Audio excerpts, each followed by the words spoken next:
tó fẹ́ kú torí ẹ̀.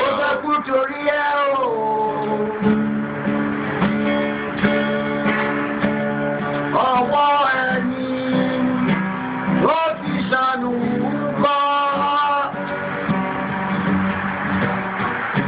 Ayé la bá, ayé la fi sílẹ̀ sí. Lọ́nà èyí yóò. And tonight, this gentleman will be making his network television debut. This is his most recent album right here. It's called Spirit of Love. We're very pleased to welcome Majek Feshek.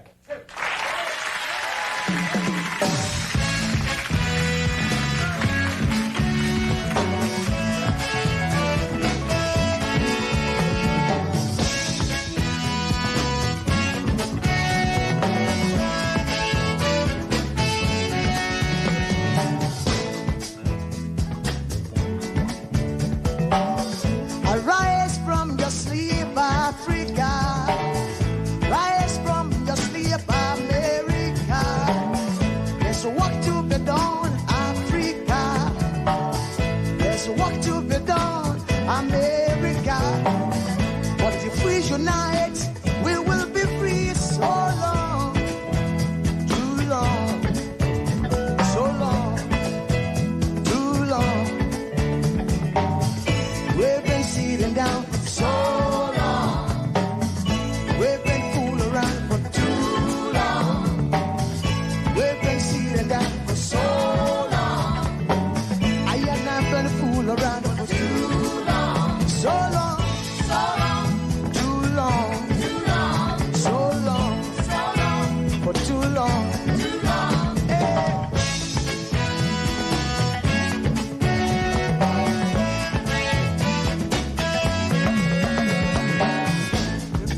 Remember, long time ago, when we used to live like queens and princess. Remember, the pyramid of Egypt, when we used to live like prince and princess. Remember, Marcus Garvey, who are the dream for New America. Oh, remember, Martin Luther King, the dream for New America. They say you are black, they say you are brown, they say you are black, they say you are brown. Only the angels of Jah is white now. Only the angels of God is white. So long, too long, so long, too long. We've been sitting down so long. We've been a fool around for too long.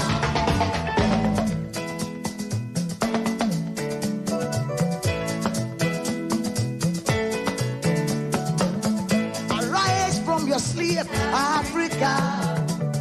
Arise from your sleep, America. There's work to be done, Africa. So much work to be done, America. But if we unite, hey, we will be free. So long, too long, so long, too long. Pressing the ground for so long.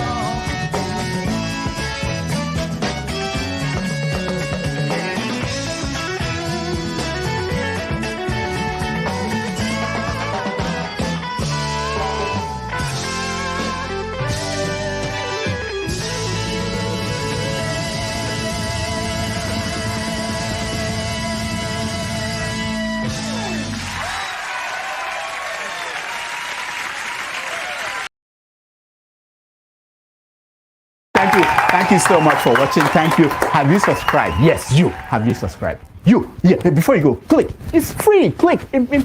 Just that's it. Have you subscribed? You're laughing. Have you subscribed?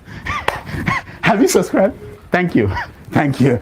Thank you. Hey, madam, thank you so much. I can see you. I can see you. We have to get to 100,000 subscribers. This by the end of the year. How are we going to do that if you don't subscribe? Yes, you. Yes, you're about to click off. Why? Have you subscribed? It's free. If you don't, ask your son, ask your daughter how to. Just one click. Thank you. Thank you. I see you. Aha. Thank you very much. Thank you very much. I'll see you tomorrow.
Good morning, good afternoon, good evening. Welcome to today's show, depending on your geographical location. The voice you're hearing is that of Andrew Oinkolobio, aka Electricity, and the image you're seeing is that of Rudolph Okonkwo. The voice is that of mine. The image is what is of Rudolph Okonkwo.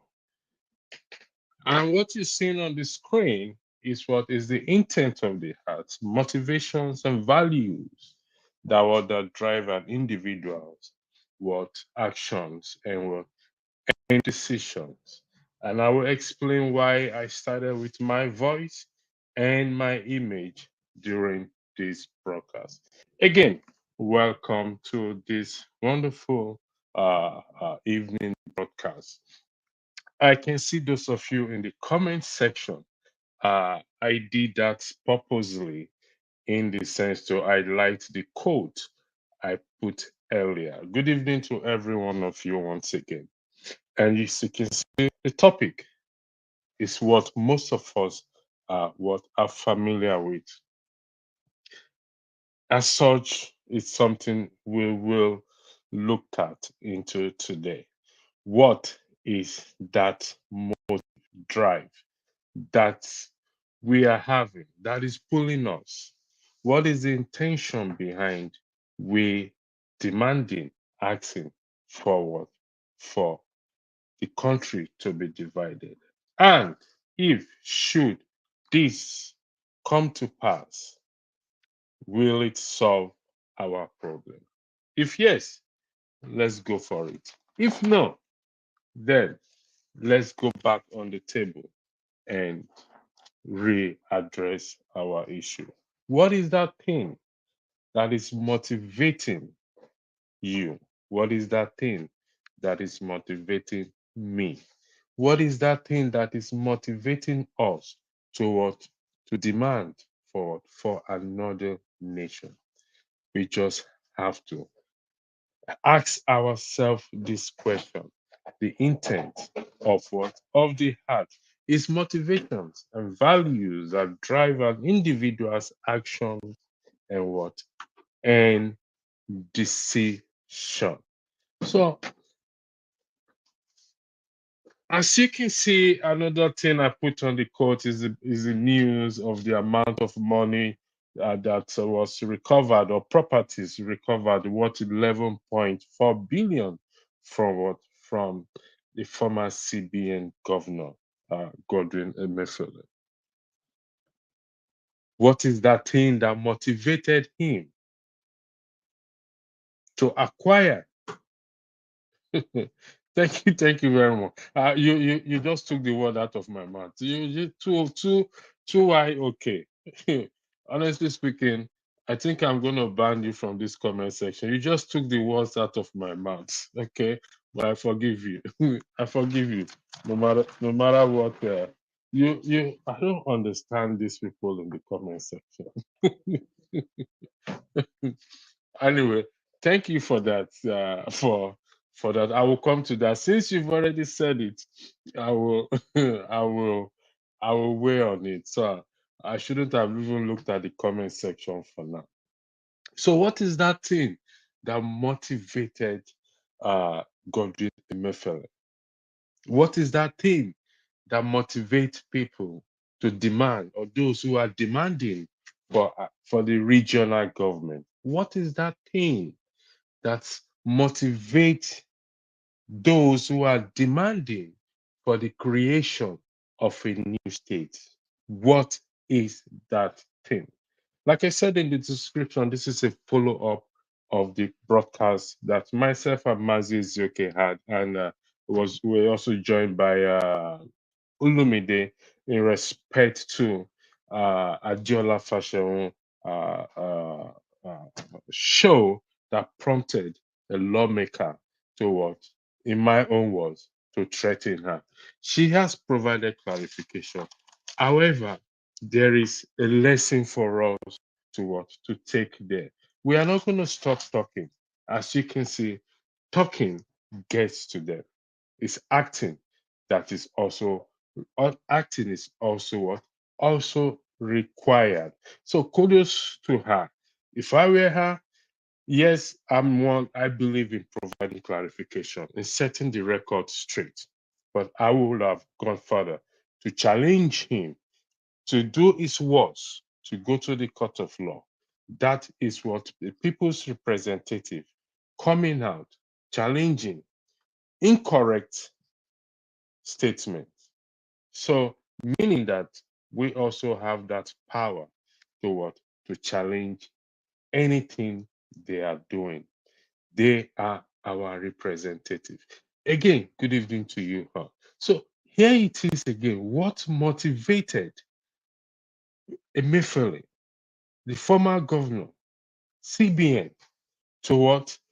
To acquire these properties valued at over 11.4 billion and another 1.0 linked to him. The same motivation we all have, but it not depends on how we're going to use it, for good or what, or for evil. So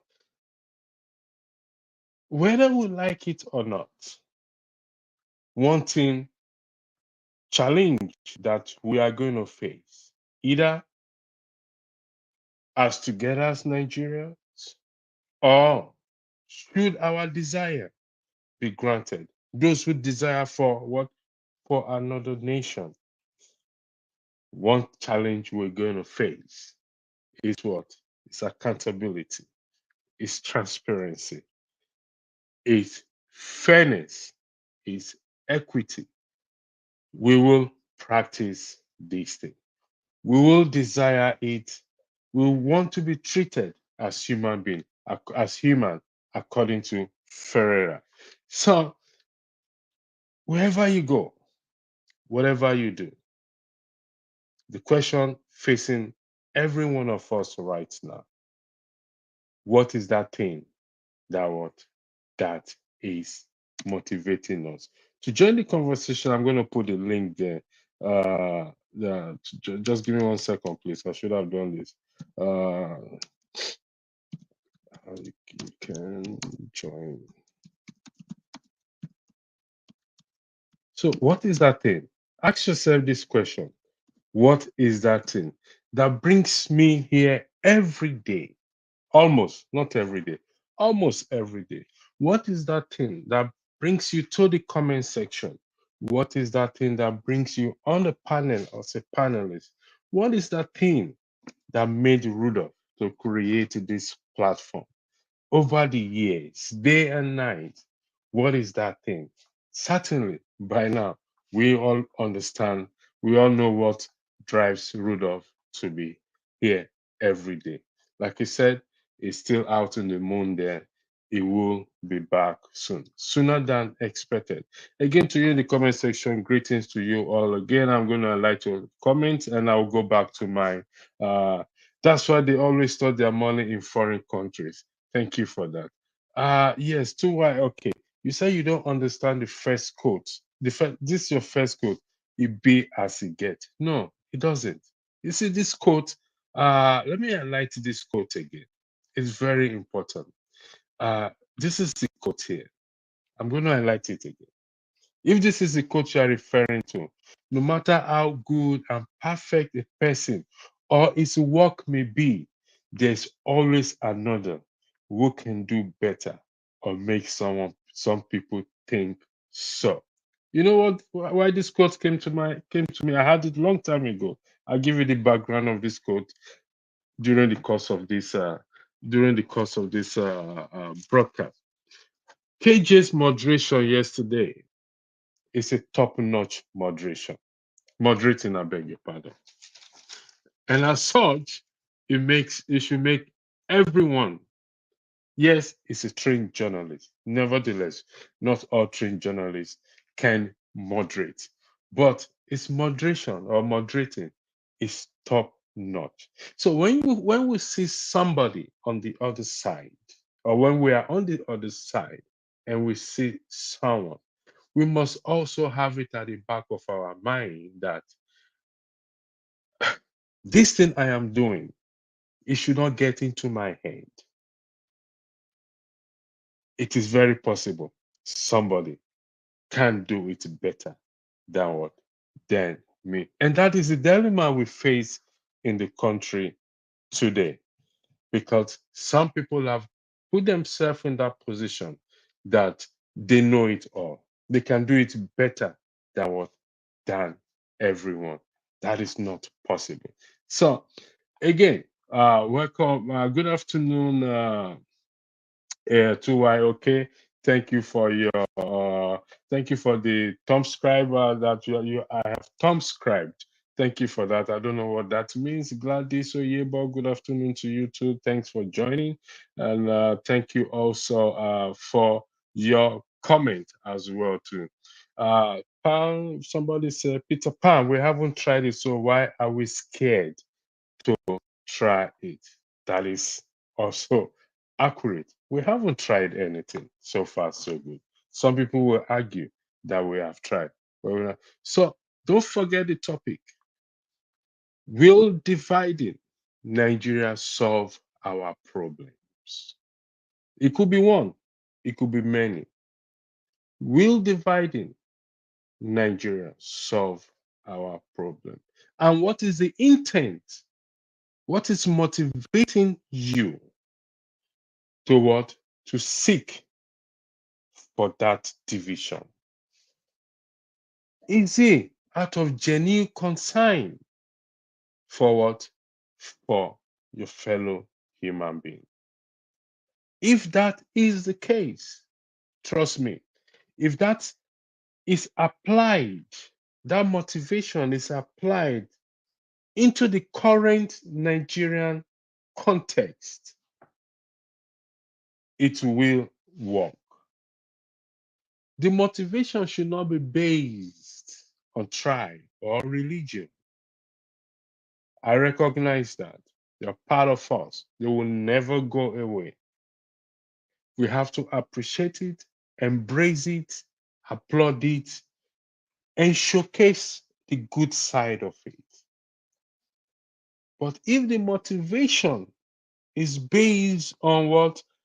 Because this person is my tribe. I want my tribal nation. I want a nation that is solely my tribe. If that is the motivation, then the problem will remain the same. The problem will go with you. Because trust me, the reason why I put Emefiele there is this. Corruption is not about tribe. I'm going to be having a guest here on the 6th of July. And we're going to talk in depth. Corruption is not about tribe. Corruption is not about what? Religion. Corruption is about what? The individual. Emefiele is an Igbo man. So also Peter B is an Igbo man. So it's about the individual, not about the tribe. So what is that thing that is motivating you? Thank you. Two I okay. Based on what I'm using a Rudolph face image and using my voice. The voice is Jacob and the hand is that of Esau. Thank you for that. You see, no matter how it is, no matter how I disguise, use Rudolph image, but my voice can be picked out. So whatever the intent may be, do I use Rudolph image to gain views or to bring people on the platform? But my voice is still there. What is that thing that is motivating you? What motivated Jacob to deceive his brother to gain a blessing? But truth be told, he never ever enjoyed that blessing. Go read your Bible very well. So, what that thing that is motivating you or me to request that the nation be divided, if it's shrouded in deception, if the intent, let me display it, if what is motivating you is not a genuine concern for what? For humanity. Maybe that is why we have not seen that thing come to pass today. What is that thing that is motivating you? That is why the problem has not gone. The problem is still there. Just like the the normal saying we go, I'm going to have my own share of the cake, of the pie, of the nation. Everybody wants to have a piece of the cake, not to save the cake. Not to save the cake from the sun so that it doesn't get melted. So, what is that thing that is motivating you? Thank you again, Kura. What's your name again? Sovereign Yoruba. Self-determination is fundamental right of every indigenous people. There is no argument about that. Self-determination is applauded. Listen, sir, respectfully, I don't know who you are, sovereign Yoruba, everlasting grace. But what is that thing that is motivating you? If you can come and defend it on the platform, it's up to you. The link is there. What is that thing that is motivating you? What is the motivation? What is driving you to say that you want? You see, you use the word right of every indigenous people. Okay, could you do me a favor, please? Could you Google, give me the definition of indigenous? Okay, it's gonna be a little bit difficult for me to take my eyes off the screen, but if you don't mind, so yes, self-determination. Everyone has that fundamental right. It is my fundamental right. It is your fundamental right. But what is motivating you? That's the question. If you can answer that question, it will be much appreciated. Thank you very much. I wonder how much his boss was taking. We don't know. Man, there's nothing hidden under the sun. Greetings to you again, CJ Okonkwo. Thank you for joining. Nigeria is not a nation, it's an artificial conglomerate of what? Of British for its economic benefit. Okay. uh, it is not a nation. All right. Thank you if you say so, but I will come back to you again. Thank you for joining, man. Went to more, if you don't mind. Okay, thank you for leaving as well too. You're welcome. Nigeria is not a nation. If it is not a nation, what it is then? You said it's an artificial conglomerate of the British for its economic benefit. Do you have evidence to support that? If you do, please let me have it. If it is not a nation, we have to stop riding on this horse, British, because when we keep riding it, it appears, I don't mean this in any bad way, it appears we will never use our head or our brain to think. We will always stay inside the box. We will not come outside the box. That is what it always come across. I recognize the slave trade era. I recognize external influence. And don't be surprised. Do not be surprised that even Nigeria itself influences other nations, negative and positive. Influences other nations, just the same way we are alleging that the British, or we are claiming, I beg your pardon, that the British are what it's an artificial conglomerate of British for its economic benefits. We have to think outside the box. We cannot continue on this. But that is discussion for another day. The question I ask is, what is motivating you, sir? What is motivating you? Again, you said it is high time every Nigerian wake up and form their separate government.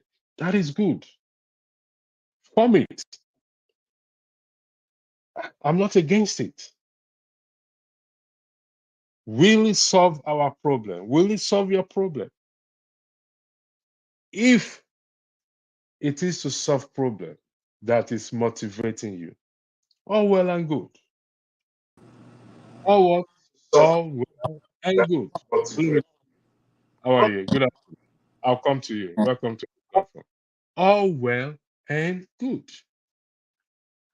All well and good. But if that is the case, I believe we would have achieved that dream.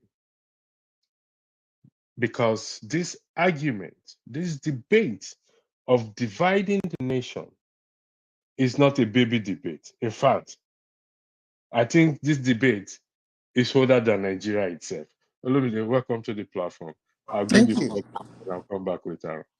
Thank you. It's older than Nigeria. Olumide, welcome to the platform.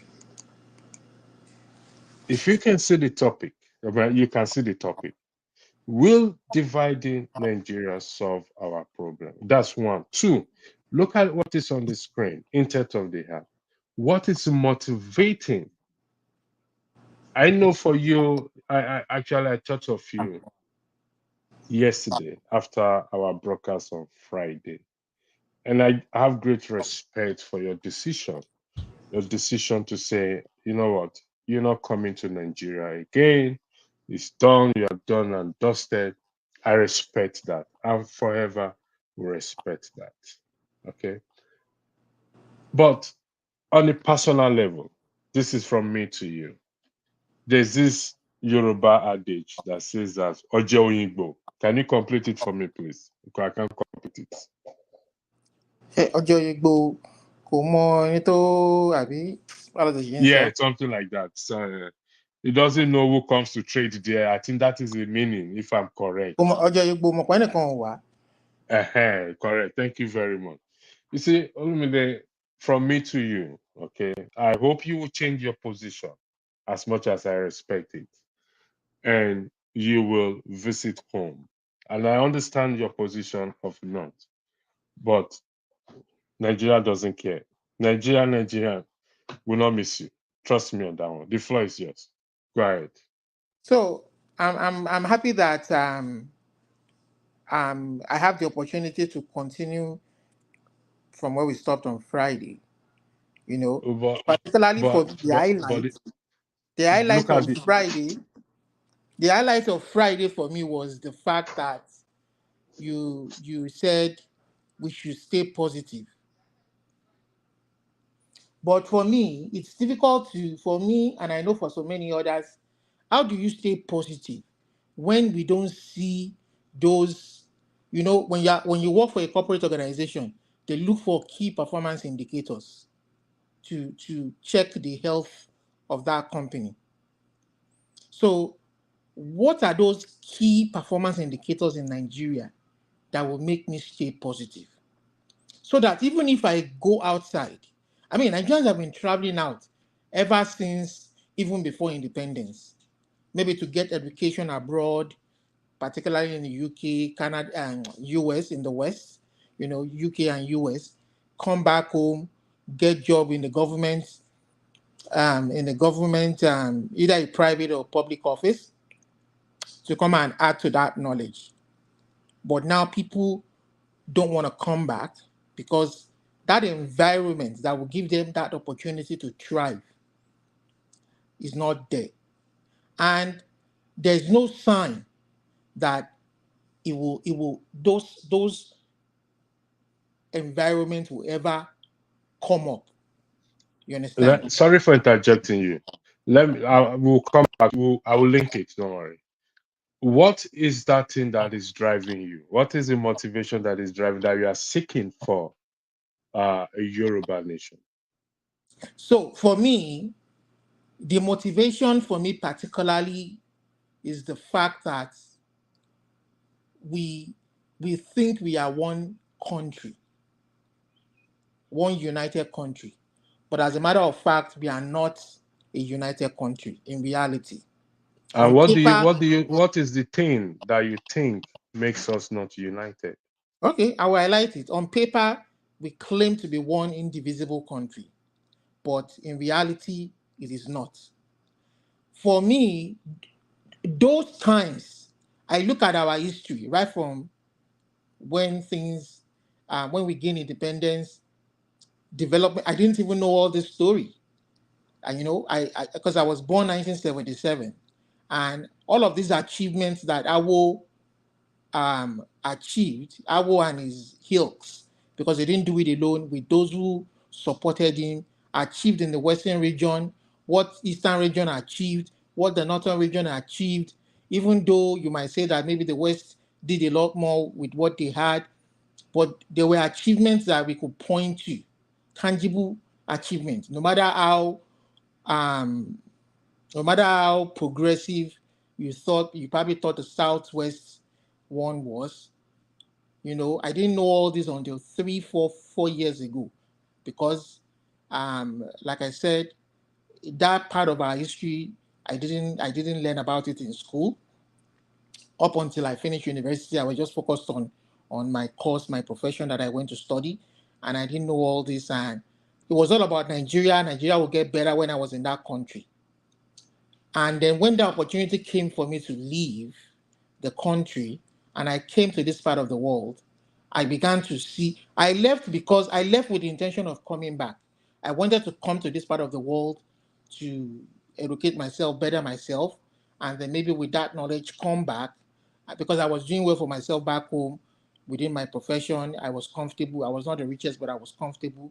I could provide for my family, and I was ready to settle down and start raising. But that when the opportunity presented itself, I left, and then when I saw the difference, I didn't want to look back. Then I began to follow things happening at home. Particularly during that electioneering period, I wasn't really too much interested in politics, even when I was back home.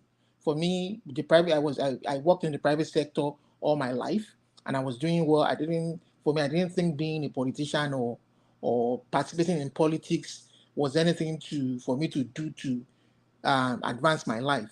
For me, being in the private sector was okay for me.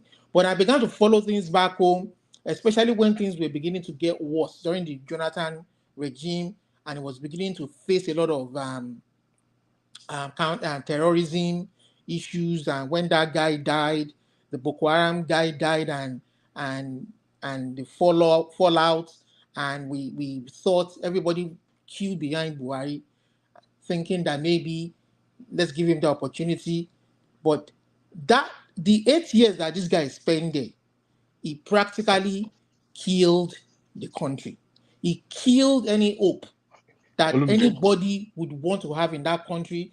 The way he handled the country, he had religious agenda, he had ethnic agenda, and this guy divided the country out and bring the country together as one. And then look at the election. When they did that election, for the first time in history, I didn't support that election, but I was amazed that for the first time in history, a lot of people, regardless of their ethnic affiliation, queued up behind another person from another ethnic group against a Yoruba candidate that we thought, majority of us thought, was a flawed candidate that APC presented. And I thought, and many of us thought, that with what APC did to the economy for the last 8 years, particularly with the way they dealt with a lot of people in the north, the non-Muslim north, the middle belt, nobody would vote them back into power. Olumide, hold on 1 second. Okay. I acknowledge everything you said.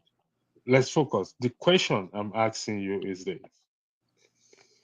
what is motivating you in particular to demand or to be demanding for another nation? So, so the reason I'm a supporter of a Yoruba sovereign nation, and I'm canvassing for it, support any group that is demanding for their own Yoruba sovereign nation, is because Nigeria has not benefited any of the ethnic groups in that country, not just the Yorubas. It hasn't benefited any of the ethnic groups. And especially with the way they're using the resources, it has not benefited. But some people, and we have cried, people have cried and said, the way the country is being managed, the constitution that we have is not giving us fairness, and it's not giving us that room to thrive and aspire to be, for every Nigerian to be what they want to be. And the Yorubas being educated, being enlightened, and being progressive, realized, some of our Yoruba elites realize that if we continue in this trajectory, there's no future for the present, and there's no future for our unborn children. The best way is to go back to that era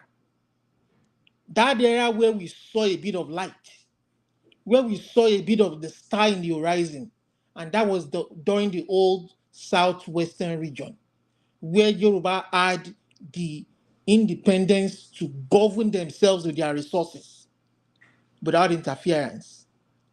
Once that collapsed, that was the end of the country called Nigeria. All right, Olumide, you've still not answered my question, but I'll what? I've answered you. I said the reason why I aspire is because Nigeria has refused to listen. They've refused to listen to the people, and they've refused to change. Okay. And there's no hope. There's no room for us to aspire in that space. Okay.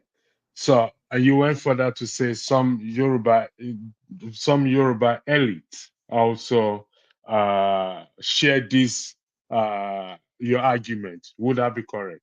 That's true. Do you mind to mention some of them if you know them? You see them, some of them on out there. You see people like Professor Banji Akintoye. You see people like you see people like Bodupe Onitiri. You see people like some of them might not be coming out to talk. Okay. You understand? Some of them might not be coming out in the papers to talk. But we know those of them would, but because maybe they don't have political power in their hands, or they want to do it through the civil and peaceful way. You understand? They might not come out openly to talk, but we know that a large majority of Yorubas want their own independent states. Okay. And do you, this question you may not know, but I will say ask you. Do you know of any that have approached the government, the legislative arm, to have this discussion, to follow this process? Do you know if any of them have done that? So I'm aware that somebody like Professor Banji Akitoye, he wrote a letter during the Buhari regime. You know, he gave an interview in Arise and he said he wrote a letter to the Buhari regime. The Buhari regime said he didn't have time, that he wanted to organize elections and that he didn't have time to sit down and discuss such. Now, they allow the election to come and go, you know, even against the wishes of the Yoruba people that we didn't want to participate in it, but to allow for peace, you know, and for reason to prevail. The election held. Now he has written another letter to Tinubu to say the Yoruba people want to their own sovereign country, and we believe that you should start this process of negotiation, of talking to the prominent Yoruba elites that will represent the people, so that we can exit peacefully out of the country without any war and rancor. And do you think that is the right? I don't think Hold on 1 second. Do you think approaching the executive is the right approach? See, the people to approach, I would say, will be the president of the country, and then maybe the state governors of the Southwest. So he may have written to the state governors of the Southwest too. Now it is now left for them to channel the wishes of the Yoruba people through the Nigerian legislature. It is left for them. You understand? I'm trying to understand you. Maybe Hold the on 1 reason. second. Yes. Hold on 1 second. I'm trying to understand you. So well, your argument is he may have approached the governors or whatever it is, and the governors to pass the message to the legislative arm. Is that what you're arguing? Is that what you just said? Well, I'm gonna leave that to the leadership of the Yoruba people to. I'm not gonna jump ahead of them. I have my own opinion of what should happen, but I will let the leadership of the Yoruba people that are So in a supposedly, nutshell, you don't know whether he has spoken to. I know he Yeah, has in a written to the nutshell. president. I don't know if he has written to the legislature, but Okay, I thank you. know he has written to the president to begin the process of negotiating the exit of the Yoruba people from the Shito. From the Shito. Thank you very That's much. it. Thank you very much. Let me swap something around with you now. So we're going to an hypothetical situation here now. Today, the 23rd of June, you have just been granted that freedom to go your way and form your own nation. An hypothetical thing I'm drawing now. 3 years, 4 years down the line, okay, you are observing some irregularities, a little bit of corruption, not in the high place at the moment. You are seeing some part of Nigeria in your Yoruba nation. How do you address that? How would you address it? We are seeing some parts of Some Yoruba. things that you dislike in Nigeria, in that Yoruba nation. How would you address it? So You, I'm saying, Olumide. okay, I'm going to answer your question hypothetically too. Yes, please. So hypothetically, I'm seeing a Yoruba nation that has drawn up its own constitution of how they want to govern their own space and are following the rule of law. You understand? Following the right civil and legal process to deal with every challenges they face possible that will probably face a new nation. You understand? I will see a Yoruba new nation that that has drawn its own army, called the Yoruba Army, the Yoruba Police Force, that has begun to employ its youth into various departments and agencies. I would see a Yoruba a Yoruba government that has delineated the borders, its borders, and begin to find ways to speak and negotiate peacefully with the Nigerian government about other areas of concerns or issues they have with their border. You understand? To seek every means possible to achieve peace, relate. You understand? For those Nigerians who want to keep their passports and come and live in Yoruba land, they are free. They are free to come and aspire and come and obtain. I'm sure there will be a process in the Yoruba constitution that allows them to gain citizenship, to be a part of us, to gain visa. So I'm seeing a Yoruba place that gives an opportunity for everybody within the Yoruba land to aspire, regardless of your religious, your faith, your sub Yoruba ethnicity, dialect, whatever part of Yoruba land, whatever part of the Yoruba side, your language you speak. You understand? We are one. So that is the kind of Yoruba I see hypothetically. Okay. I acknowledge all you've highlighted of what you've said as Yoruba land. The question is, when standards start to fall, how do you address it? Please. One thing you tend to underestimate. Hold on 1 second. Let me highlight something for you. Okay. 2 things here. When moral and ethical standards start to fall, how do you address it? So, electricity. One thing you tend to underestimate is that a large majority of Yoruba people are very, very progressive minded. They are very, very law abiding. They want the country that they live in to work for them.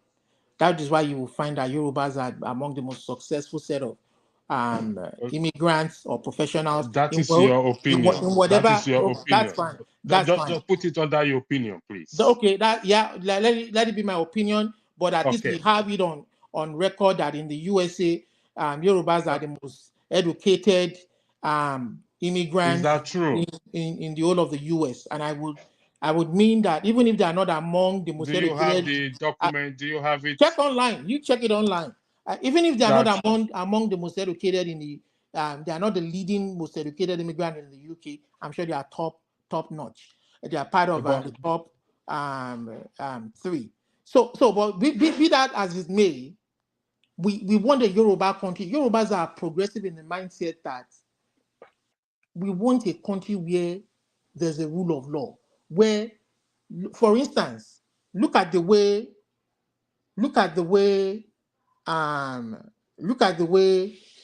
happened in the north, where a certain lady, what's her name?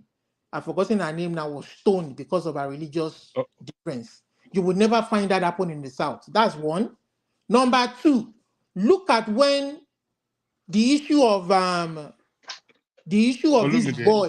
Listen, look at this issue of this boy. The issue of this boy that was murdered. The issue of this boy that was murdered in a hotel in Ife. Yoruba strive for justice. They wanted that man, regardless of the fact that he was highly placed, he was a chief. They wanted him to face justice until he was convicted in the court of law. You understand? Yes. Olumide, listen, please. I'm begging you. I am asking you a straightforward question. When morals and ethical standards start to drop in the hypothetical Yoruba land we've created, what will you do? And it will drop. What will you do? I don't see it dropping. Electricity. Giving you a straight answer. Okay. Every society, I'm sure in the UK, and in the US, when you open papers, don't say you when will you not open see the it dropping. when you open the papers daily, you will see people committing. Olumide, I have to mute you. Hold on, I've muted you. Okay. The reason why I muted you is you just said you don't see it ever dropping. That is what you just said. And that is a very strong. I don't see it ever dropping below standard. It's going to be world standard. All right, Christian, Welcome. The floor is yours. I believe you've been following this discussion. What do you have to say, please? Thank you.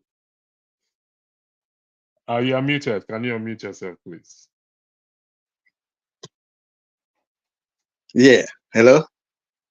I can hear you loud and clear. Okay. Yeah, I don't know whether I should even start from the question you asked him. Okay, let me start it this way. You know, you people have always feared, if Nigeria, or ask this question, the fusion of Nigeria, will it solve the problem? Now, let me start. You know, there is a lot of books that can be written on this, but let me itemize them for you. Okay. One, there are natural laws that have universal applications everywhere. Okay, that's one. Now, these natural laws, like law of gravity, everywhere. So, and then again, the second point I want to make, there's a body of knowledge, or knowledge we call science of taxonomy or classification in simple terms. So why do we classify? Christian, hold Yes. on one second. I'll come back to you. Mr. Alexander has been trying to join, so I think he's having issue with his network. I'll come back to you. It doesn't normally stay long. Do you mind, please? Okay, no problem. Please. Let him. All right. Mr. Gomez, you're welcome. I can see you trying to join since you came in. No, I don't have a problem with my network. I just don't have too much my time. apologies for that. Okay, go ahead. The floor is yours. Yeah, good morning. Listen, I'm a one Nigerian actually. I don't believe in splitting up the country. I think the split up of Nigeria is inevitable, probably in the next 100 years, not before. But it will break up sooner or later. It won't be. I can almost guarantee you, it won't be in our lifetime. So, but it would break up eventually because it simply can't continue the way it is right now. So it will break up.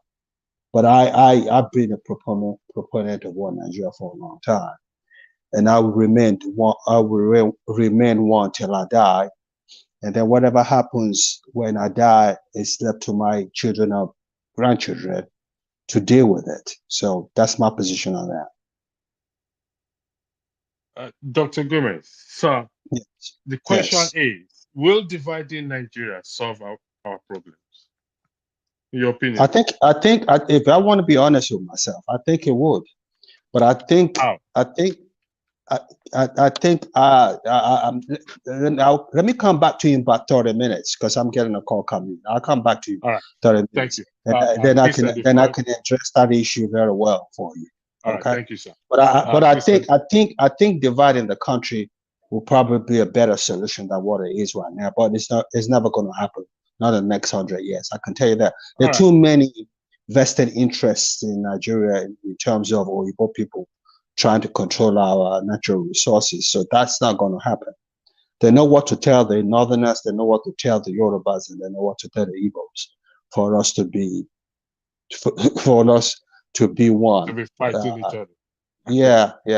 So that's the way I'll take you on that. Okay, no problem. All right, sir. Thank you. Christian, the floor is back to you. Thank you very much, Christian. You are muted, Christian. Can you unmute yourself, please? Thank you. Okay. So what I was trying to tell you is that there's a body of knowledge we call science of taxonomy or classification in simple terms. Why do we do classification? We conduct experiments, then we test the mean populations, and then we come to the realization there's a significant mean tested. Okay, and then we are asked to do the divergent tests, and we all done that. So we use statistical analysis statistical models to analyze our experiments. Right now, we begin the classification. So we classify things like corn. If you, for instance, you take corn, you have popcorn because they can pop. You have other types of corn. You have red corn. You have, yellow corn. You have white corn. You have this based on their color. Now, but let me come to this particular one, human. There's a unit of classification called ethnicity. Ethnicity is a unit of classification that binds a group of people and also segregates. I use the word segregate from from a group, the same group from another group based on language, history, geography, culture, values. You understand that? So we now go on after we have done this. We can now say this is ethnic Yoruba, this is ethnic Igbo, this is ethnic English, this is ethnic Scottish, this is ethnic German. Right? Now, what does this mean is simple. It means that these values these people have binds them together, and also a source of segregation from the other. So when now you bring these two things together and say they are humanity, just like people talk about, it's like just like putting vegetable corn. The vegetable corn is like these ones you buy from Walmart if you're in US or Asda, as we hear, in UK, or and then put them in in a popping corn we mix them up with popcorn, and thinking that all of them will pop. That's not true. The only things that will pop are the popcorn, because they have the genes for popping. So now let me give you an example why society developed. They develop based on justice and equity. The legal environment is the most important thing for development.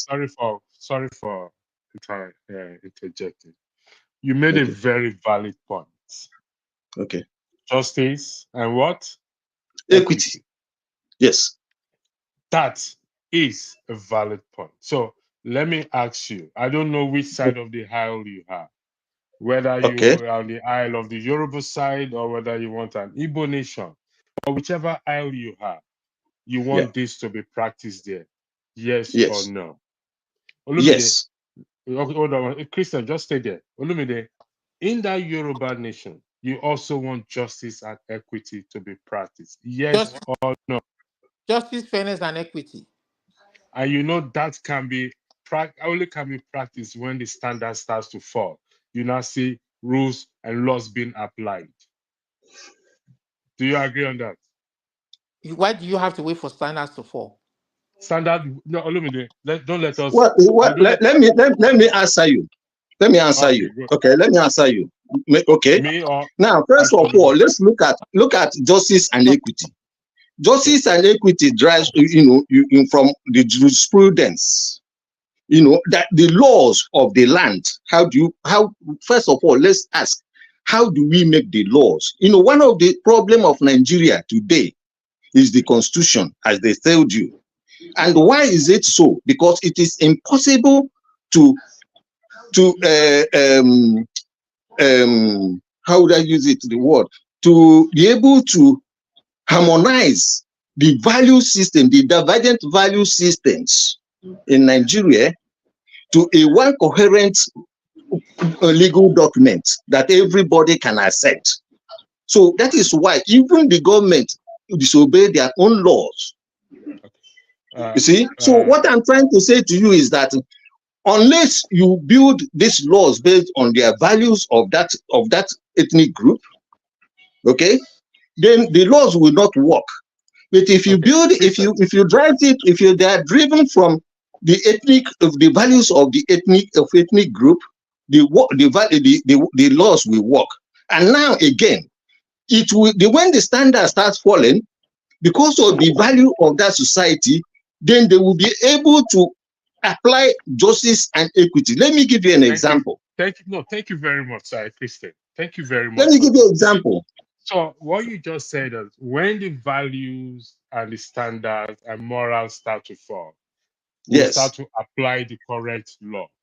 Yes. Isn't it? Yes, and everybody will obey it. Do you agree with what Christian just said? So I agree, and I also believe that you don't have to wait for the standards to drop before you begin to apply the law. So the law should be proactive, should not be reactive.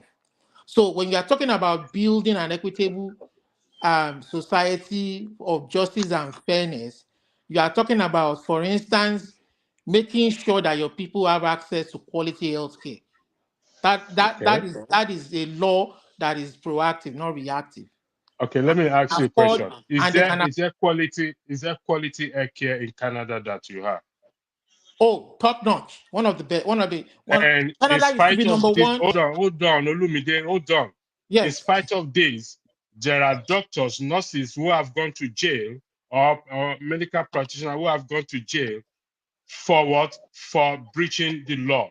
Yes or no? There are people who are sanctioned every day in our society, And do you agree that irrespective. this thing, hold on, Olumide, hold on. Do you agree that this thing will happen in Yoruba land as well too? Oh, of course, there will be people who want to take advantage So of the law. this is where I am going with you, but you portray an image that nothing will ever happen. It will remain top notch. Oh, of course, it will. When I'm telling you that it will remain top notch, I am telling you that our law will be proactive and not reactive. Thank you very much, Olumide. Thank Christian. The floor is back to you. Thank you. Okay. Welcome, So, David. I'll so, come to you later. so what I'm trying to say in effect is this: if the laws are based on the values of the society, right? Most of the time, you don't need to apply. You don't need serious enforcement because everybody may want to comply. But once there are different, because there's always going to be divergent those who are outside the main mean, right? What they call divergent population, right? So then you apply the laws of that land, and everybody will now understand that that laws is appropriately applied. But the reason why it has failed in Nigeria is because the laws are not based on the values of all the ethnicity. Take for instance, why you have Sharia laws in the north, and you cannot have the same Sharia in the south, right? So the reason why they believe in the Sharia in the north is because it's in tandem with their values. The same thing, if you apply it in the south, or even so, if you apply it in Nigeria, then it becomes discriminatory because Nigeria is supposed to be one country, and that's why it is not going to work. Nigeria is not going to work. And again, let me come to this thing they call leadership. Leadership is a vector, it's not a disease. Because people always say the problem of Nigeria is leadership. It's not. It is a vector. A vector. The same way, like mosquito carries this and that, or the butterfly carries the pollens of plants. It is what the pollens contain that is going to be spread, right? So if the leaders are spreading the value of their system, of their society, then that's when you can now say a society begets the government they have. But in Nigeria, it's not the same. I give you an example. It's not the same. I give you an example. I agree with you 100%. In Nigeria, sorry for interjecting you. That was okay. why I was taking what you said back to Olumide, because Olumide was giving a different version entirely. Okay, we're not. It's not something I'm not saying standards should fall, but there is no society that you're not going to see a flaw. Of course, there's no society. Otherwise, in fact, they say men are made better not because of law of going to heaven, but not because of love of going to heaven, but because of fear of going to hell. Okay, to hell. So and again, let me say this. I went to church here when I used to go to church. A pastor said, human beings are by nature sinful, and that's why we make laws. Exactly. Okay, that's why we make laws. So if we don't make laws, human beings can do whatever they want to do. Okay, but the laws, as long as it's written, let me give you an example. If you go to, say, like now in my own part of the country called Igbo land, okay, when you, or any part of, even Yoruba, marital laws, not the cultural marital laws are always obeyed easily by people. They don't need much enforcement to do that. Correct. They don't need police. So if they come to the same thing with land, if they go to it, so these things are the things that you actually develop into the societal laws, man-made laws. Because yes, because what they say is that all man-made laws derives from canon laws. And these canon laws are the laws of the religion which the people believe in. Okay, and so this is the reason why it has become so difficult. You know, there is a lot of vested interest in Nigeria, but they know the truth that Nigeria, or if Iburi had been, let me go back that way. If Iburi had been accepted, Nigeria wouldn't have broken up, but Nigeria would have worked. You know, they will always come and tell us this human being. Yes, we all human beings. So why don't we have, if we're all human beings, so why don't we have a one giant world country? Because white, black, and all these things, they're all human beings. So that humanity is where Africans get it wrong. If you go back to Europe here, Europe that brought us this problem to us. They fought bitter wars years and years until 1845. They went to Westphalen, and there they sat down and told themselves the truth. Said, look, it is not possible for one ethnic nationality to control the other. Dominate the other. So that is why even today in Europe, you have in some countries that are 900, 100,000, 1 million. Oh yeah. The Republic of Ireland is about 5 million. Exactly. So the reason why they do this is because they have come to the realization of what is called natural laws that make sure that it segregates one group from another group. Okay, Christian. So yes, I will come to you. There's a question I need to ask you. Let me recognize David. David, thank you for joining. David, you can see the question, the topic there. We will take a short break, a very short break, about a minute or two. Then I will come back to Ross again, just about a minute or two. Just a short break, please. Thank you very much. And tonight, this gentleman will be making his network television debut. This is his most recent album right here. It's called Spirit of Love. We're very pleased to welcome Majek Feshek.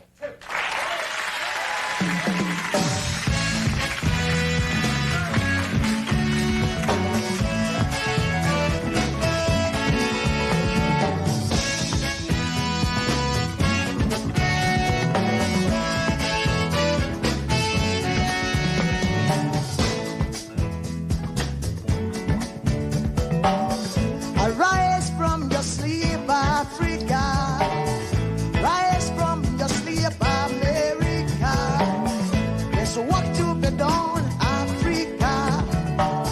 There's work to be done, America. But if we unite, we will be free. So long, too long, so long, too long. We've been sitting down for so long. We've been fooling around for too long. We've been sitting down for so long. I have not been fooling around for too long. So long, so long, too long, too long, so long, for too long, too long. Hey.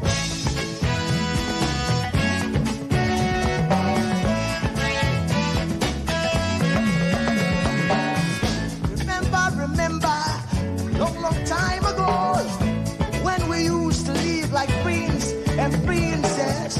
Remember, the pyramid of Egypt, when we used to live like queens and princesses. Remember, Marcus Garvey, who are the dream for New America. Oh, I remember. Yeah. Good evening, everyone, from my end here. Am I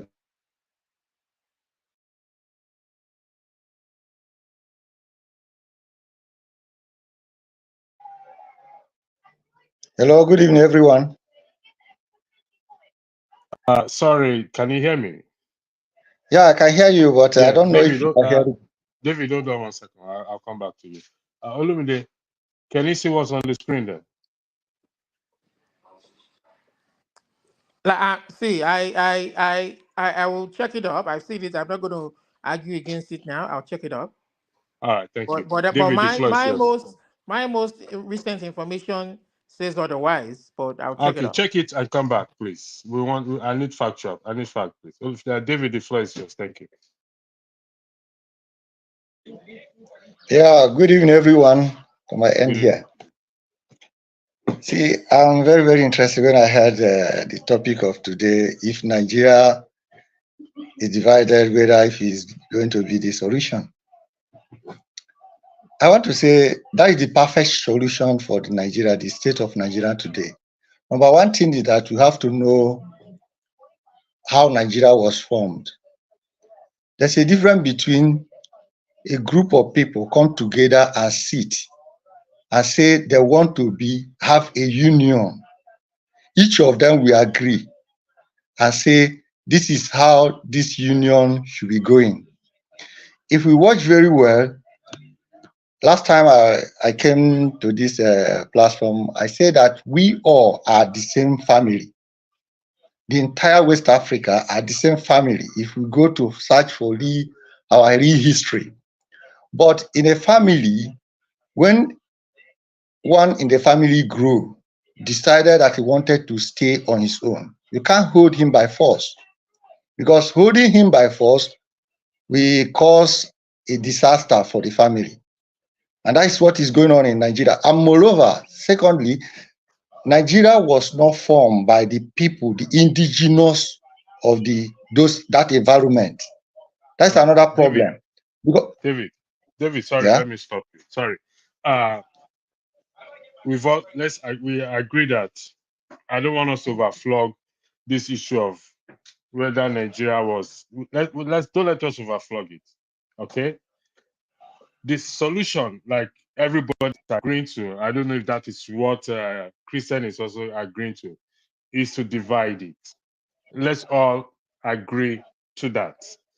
What is now the process? How do we go about to achieve this separation without I'm emphasizing on without having to resort into violence. The floor is yours, David, and Christian, I'll come back to you.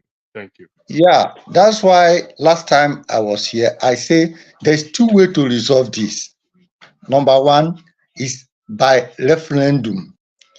But the referendum have to come if the people that are sitting in power today can realize themselves and know that they are not serving people, but they are doing the business in which purpose Nigeria was formed of. Everybody go there and get his own money and pocket himself. Either they realize and say, okay, let us call for referendum. Let everybody decide where they want to be. Second, the masses has to realize that the people they put in power are not doing the job which they put them there to do. They rise against them, which is a kind of revolution. These two things has to happen, because the reason why these two things has to happen is Britain, which is the owner of Nigeria, let me put it that way, the owner of Nigeria will not allow it to happen. Because many of us may not understand that Nigeria is the most thing that are sustaining Britain today. Because since Britain left EU, they have been getting confusion. A lot of things are happening in Britain. And their last hope is Nigeria. They cannot allow it to happen. That's why the people, the masses has to rise up and cause revolution. Because when we start protesting, on the process it lead to revolution. Or the government has to call for referendum. Let people decide whether they want to continue as Nigeria or they want to go separate way. Okay. This is the major two ways to go about it. All right, that is acknowledged, and going forward, I will focus on those 2 points. Christian, the floor is yours. Thank you. Okay. You can hear. Okay, you can hear me. Right. Let me put it this way. I know people like you do not think that violence is the right way to go. So, but for me, because of the because No, of no, the Christian, no, no, no, no. no, It's no, not no, no. like I Let don't me think finish. so. I'm coming. I'm Okay, saying right, just I want to right. make it this thing. Just let me make a statement. Then I will come. I will say for me, All right. I know that the only way that my people are going to be free is through the violence. But let me come. If you people, those of you who are interested in non-violence, right? This is the way to go about it. First of all, I started by talking about ethnicity. The recognition of ethnicity as very important binding force will go a long way. And say like now in Nigeria, as you are looking at it, where any attempt to carry out protest or revolution or this, we have to be organized along the ethnic lines. That way, and then let me put it this way: how is going to happen? Say like the Yorubas will go to Ekiti, Lagos, Ondo, every of their state capital with their own constitution or whatever they believe, and protest to their local leaders and ask them to adopt the values they want them to adopt. Then the Igbos will go back to their east, and then the Benwes, the middle belt will go back to their destiny, because I don't think that the North are interested. They will not, because they will never allow Nigeria to collapse. So these ones will go back to their ethnic nationality, but the idea of going to Abuja will not work. Why? Because main mention of ethnicity will divide everybody. So if you are protesting in Yoruba land, they won't send the Yoruba police to come and kill you. Because what you are asking is for your local leaders to adopt your values. Those in the East will protest along their own destiny and say those, their leaders, local leaders should adopt their own values. So we leave Abuja out of it. Nobody should go to Abuja. That is the only way that any meaningful revolution can happen in Nigeria. Because the reason why is that I listen to a lot of people like you, Farah Rotimi, Mayegu, all these people who are interested in dividing Nigeria or a new Nigeria, as they call it, or restructuring Nigeria. And then they will keep up talking about ethnic bigot. Look, the word ethnic bigot has another name in English word. It is called nationalist. Okay, ethnic bigot has a word in another English word called nationalist. So you have Scottish nationalists, you have English nationalists. So when we are talking, when we understand these things and stop using ethnic bigotry, then we can work with our own people, whether we call ourselves liberal, or we call ourselves conservatives, or we call ourselves whatever. We must work together within our own national ethnic nationality and talk to hold those who are leading us in that ethnic nationality responsible for our woes. Nobody should go to Abuja, because the problem of Nigeria today is because of the diversity. I give you an example. Okorocha, for instance. Okorocha tomorrow can be made a Nigerian president. But I can bet you that if he contests for his local his town union president general, he may fail. Why? Because they know him there. So, but now in Nigeria, my own criminal is better than your own criminal. So I will support my own criminal. That has been the problem.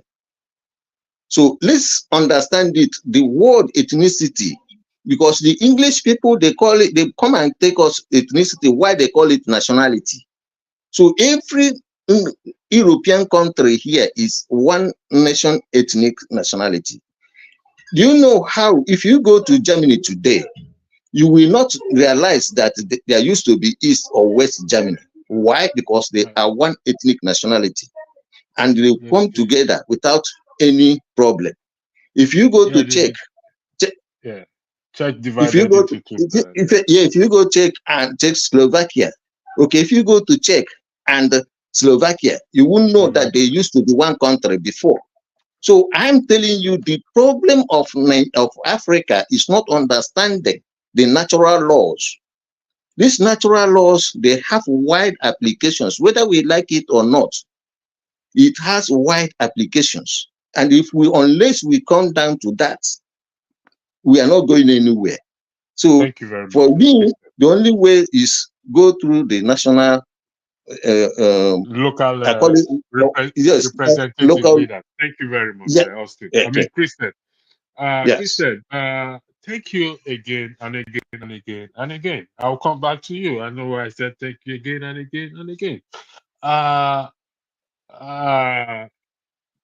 Besides thanking you, it's not that I don't. You see, one of the reasons why I don't want us to go on that path of violent. I mean, I don't know what word to use is because when it starts, there's no hands to it. There may be no hands to it. That is my fear.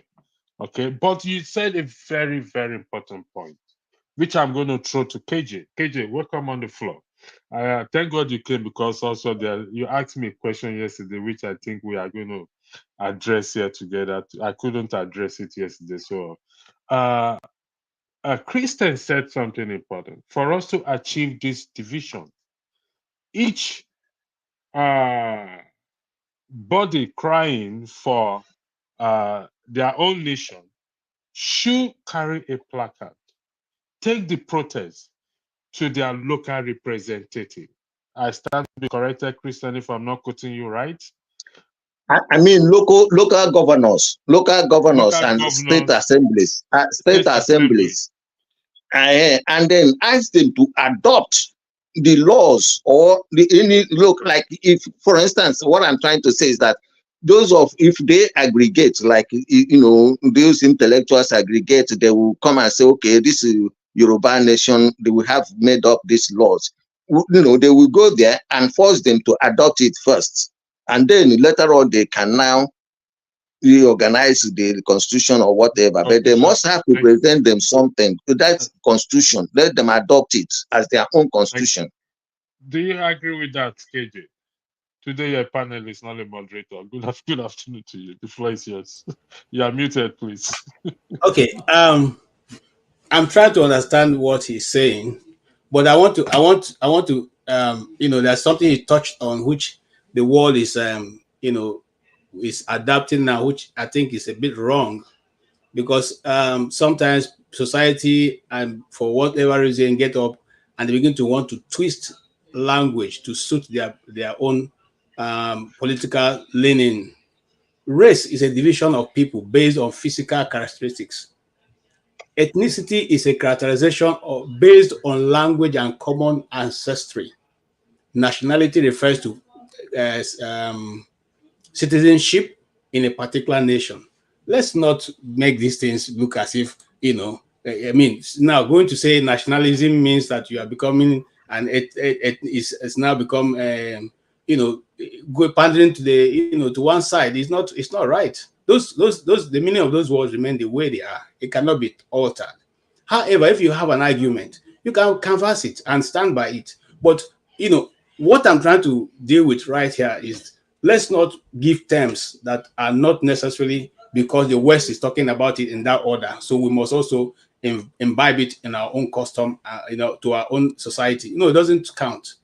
Okay, race and nationality and ethnicity can never be the same thing, and it will never have the same meaning. And you know, if you study nations, there's what is called ethics. Ethics means you know, people who have come together based on a particular culture and tradition. Okay, it's not going to change. All right. If we are dealing with the Nigerian issue, the better we understand where we are. It's insincerity in governance. Right from the whistle that was blown, there was insincerity in the coming together, in the handling of nation. People who want to go far don't lie to themselves.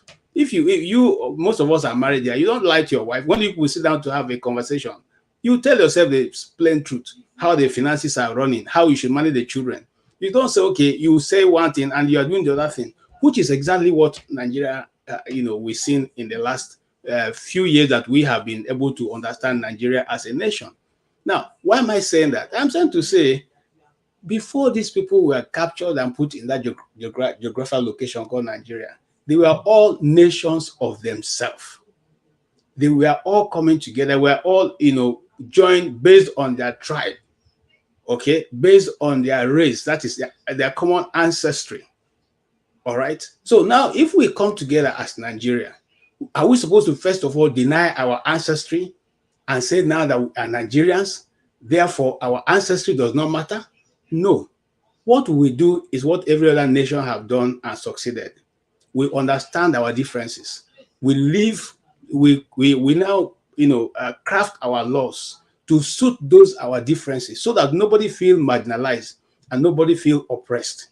If we do that, then everybody will feel that your contribution, irrespective of how many you are, whether you are just 50 in your tribe or you are a million, you will feel that your feelings matter. You will feel that your condition matter. You will feel that the nationhood is taking care of you.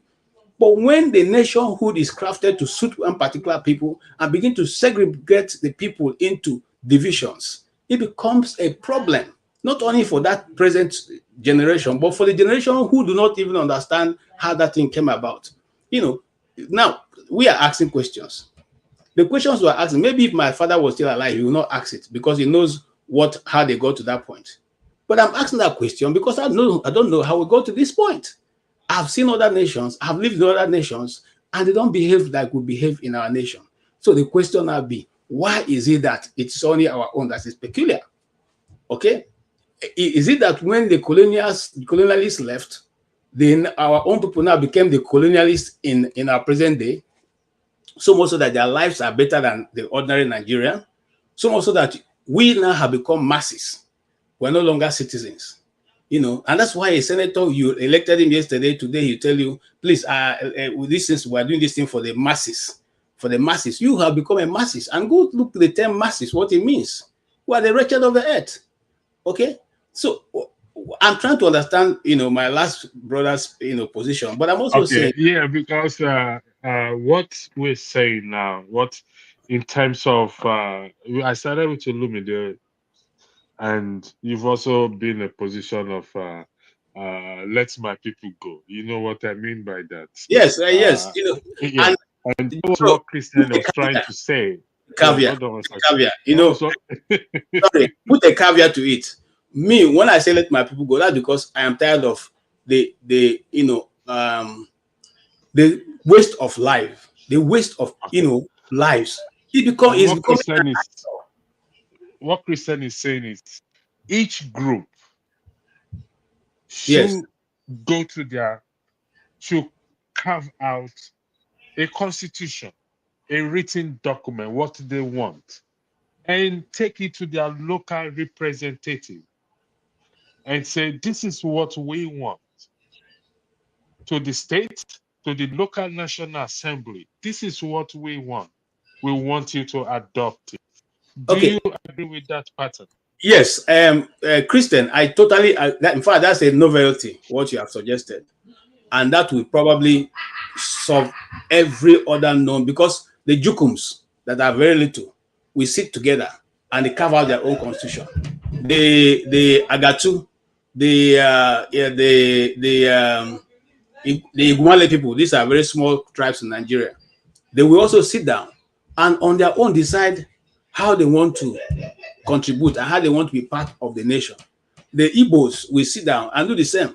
The Yorubas, the Tiv, the Ijos, the Kanuris, every one of us, okay, the Angas, the Nupe, okay, they will all sit down as a nationality. That's why I will make it. They will sit down as nationality, as a people with common ancestry, and decide how they want to be part of the nation. Then in collective, just like he has said, I agree with that idea. It's so brilliant. I mean, we should push it forward. Okay. They now take that and bring it to the national level, and we now sit on and discuss.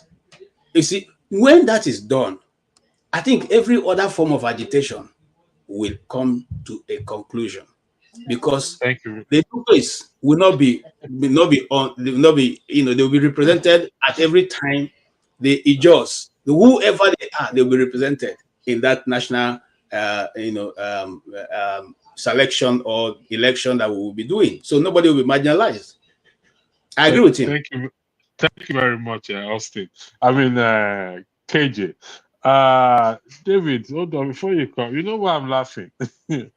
all these things we are saying now boils down to one thing. One simple thing that I have been saying all along.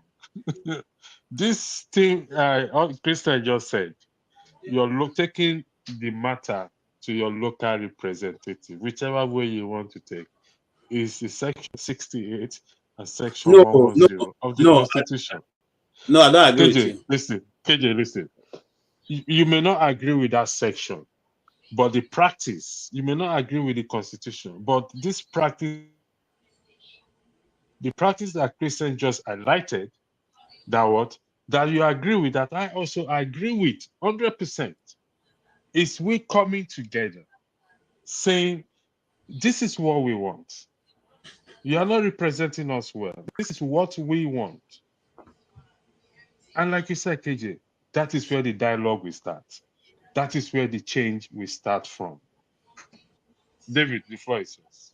Thank you. Yeah, I say there is one thing I want us to know. That's why I in the initial time, I wanted to explain something before you stop me. It is not going to work.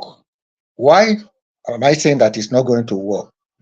Because Nigeria was programmed. Many of us, we should understand this. Nigeria was programmed as a business. And if you watch very well, those who come... Hold on. Please, I'm begging you. We are forging ahead here. Yeah, you but also made the same suggestion. Why are you coming up saying it's not going to work? Listen, that's why I allow me to explain. Then if I go wrong, then if you want to correct me, you correct me. Allow me to finish talk. Why I say it is not going to work is this. Nigeria was programmed. What if you watch, when there is an election, the people will vote, but their vote did not count. Their vote wouldn't count. If you watch all the election that have been going on in Nigeria, they always appoint somebody to be on that road, not who the people vote for. It has been happening since. Now, there is no way you go to a local government, or maybe a kind of a state will rise up and go to their governor and say, this is what we want. Go and present it and debate on it. It won't work, because those people were appointed for a purpose. So the only thing we have to understand is this, that Nigeria has to be dismantled, and then everybody will now go and reorganize themselves. If we are to come together, then we come together as a union. Are you getting me? The people we have to agree to themselves, they are coming together, not somebody else will now say, bring these people together and join them together and make them one. It's another people that form Nigeria, not Nigeria themselves, not the indigenous of themselves that form that entity.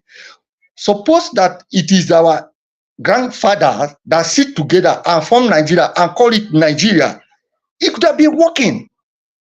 Try to understand the fundamental problem we have in Nigeria. The problem is that it was programmed for a purpose, and that purpose is something that, to you to make it work, you have to dismantle it. And then reorganize things. It's just like if you are building a house, you discover that the foundation was wrong. You have to put that house down and restate that house and do the foundation well, correct all the mistake there, then continue to build. I always say that all of us are one people, but the problem that the way Nigeria was stated, we can't stay together. You can say it tomorrow. Let me give you an example. Let me give you one example. Soludo, before he became the governor of Anambra State, he was talking about this the issue of Biafra, how the Biafra are agitating. He was warning all the governors the way to go in order to calm this situation. Now he himself as governor, what has he do to calm the situation?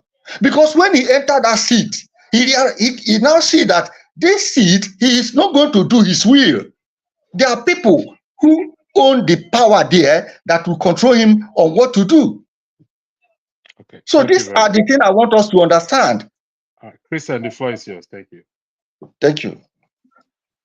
Okay, first of all, he is asking for a way to find a non-violent solution to the problem of Nigeria, to dissolving Nigeria.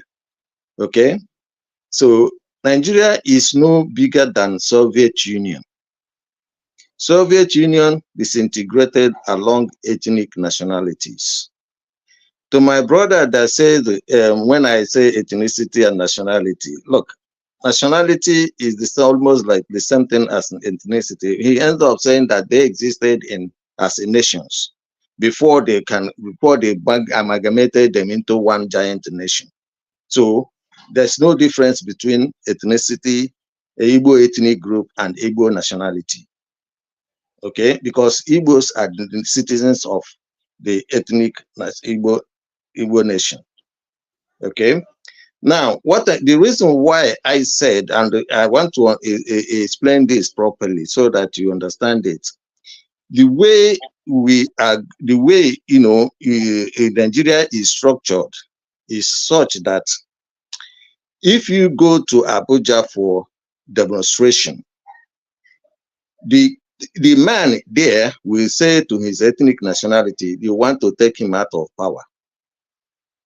And then that is the end of SARS. That was the reason why SARS failed, because as soon as they introduced ethnic nationality, the end SARS ended because many people thought it was Igbo trying to destroy Yoruba nation. So what I have suggested is simple. It's a protest. We call it a protest, call it revolution. It's not just ordinary engagement. This is something that has to be done. People, those of you who are intellectuals pushing for Nigeria restructuring, who are pushing for this dismantling of Nigeria, you have to understand that this has to be done along ethnic nationalities.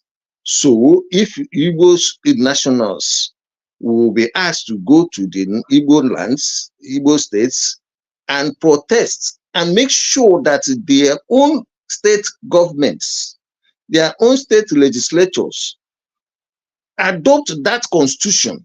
So those in the Abuja will stay there.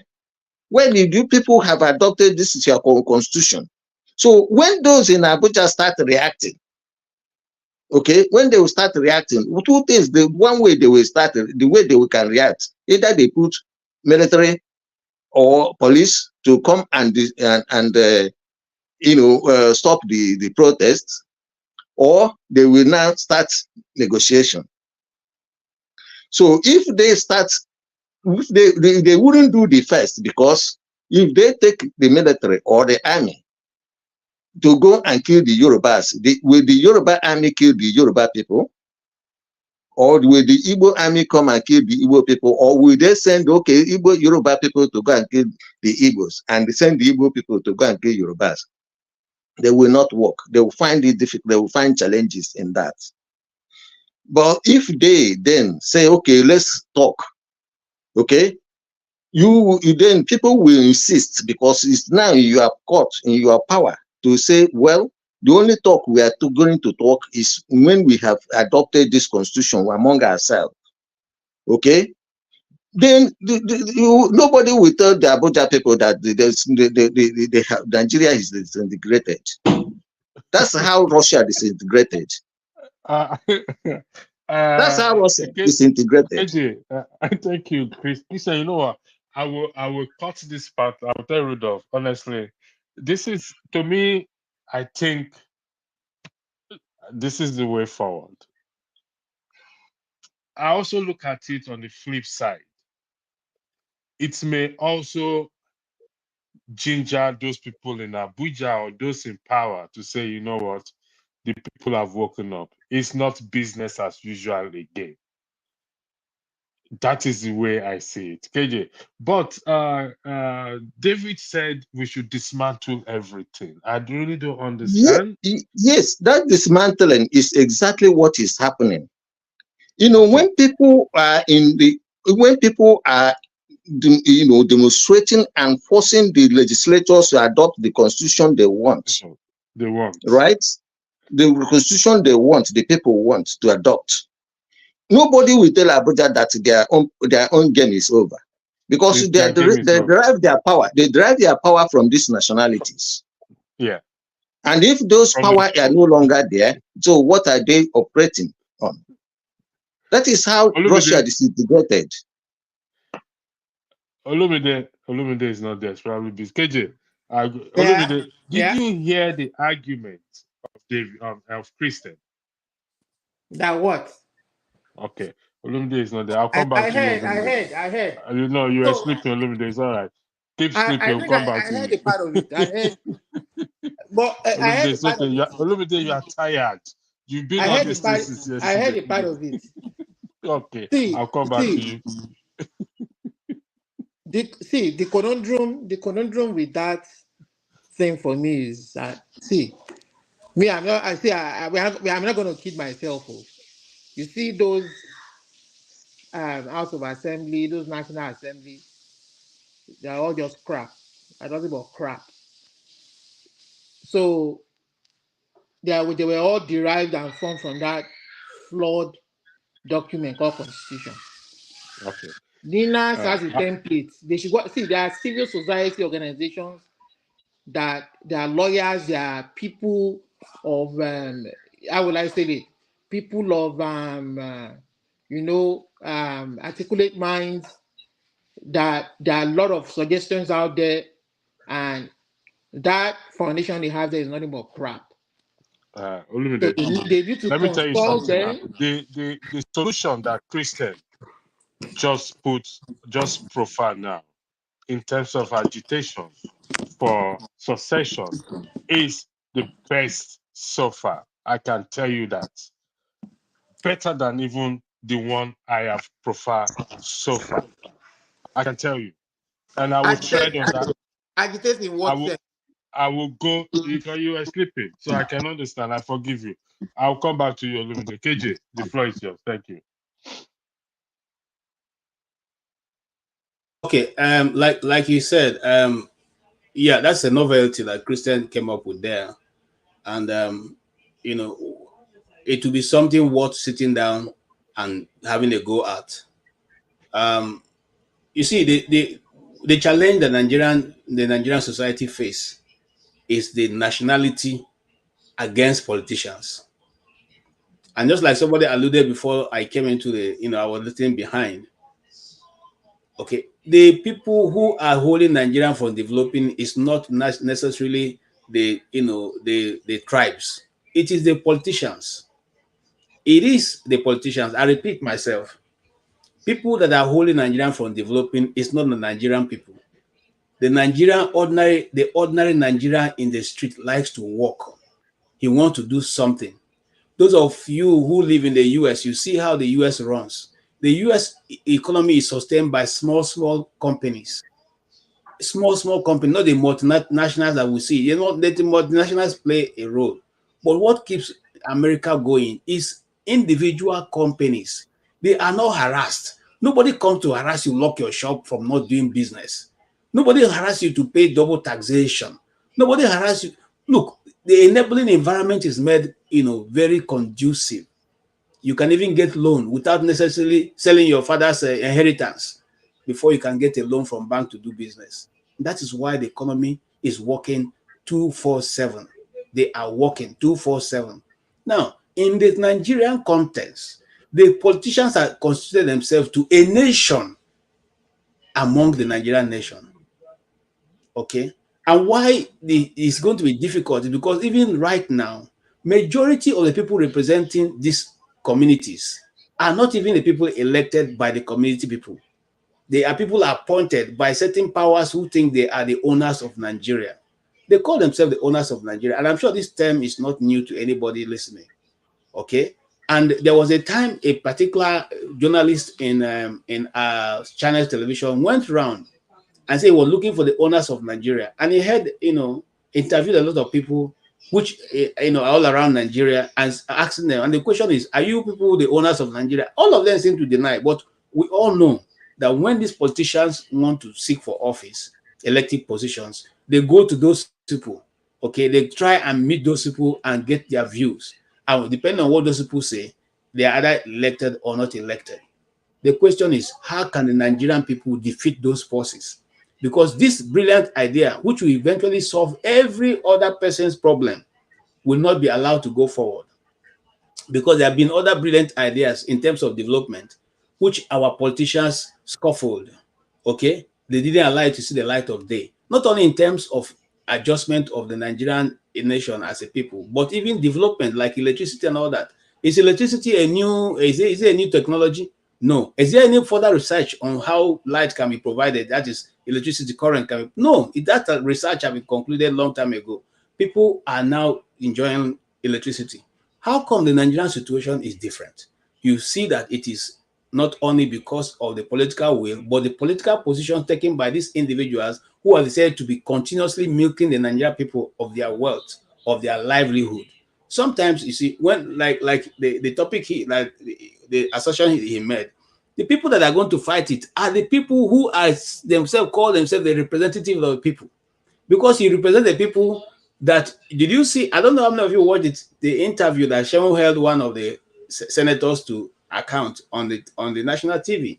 He couldn't speak anything. He couldn't say anything that is meaningful. He asked me a pertinent question. Do you think, in good honesty, in good conscience, you can say it is right that you people are making so much, you're taking so much millions home where people are suffering, and you even want to add it by driving a vehicle worth 100 and something million naira in the midst of people who are, some people can't eat 1 square meal? He couldn't answer. I couldn't, answer it properly. So what am I trying to say? I'm trying to say, yes, it's a brilliant idea, because you know what?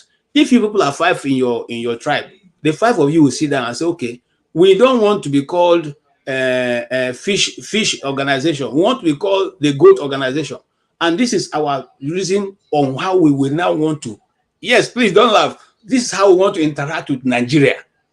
Then the 5 of you will elect somebody amongst you, not appoint, not go back to the representative that are in the house now. Those ones are representing themselves, are not representing anybody. They're not representing anybody. They're representing themselves. They were handpicked by authorities that are against the Nigerian development and put there, And they even said to themselves, one of the things that annoyed me the most, with some of them, there was a day in a member of the House of Assembly was saying, we are the sovereignty of Nigeria.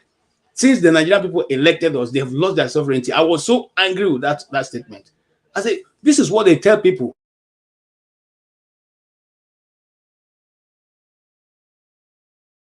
KJ is frozen. Paul, come to the floor. Once KJ come back, it will welcome to the floor. I'm not sure if you've been following.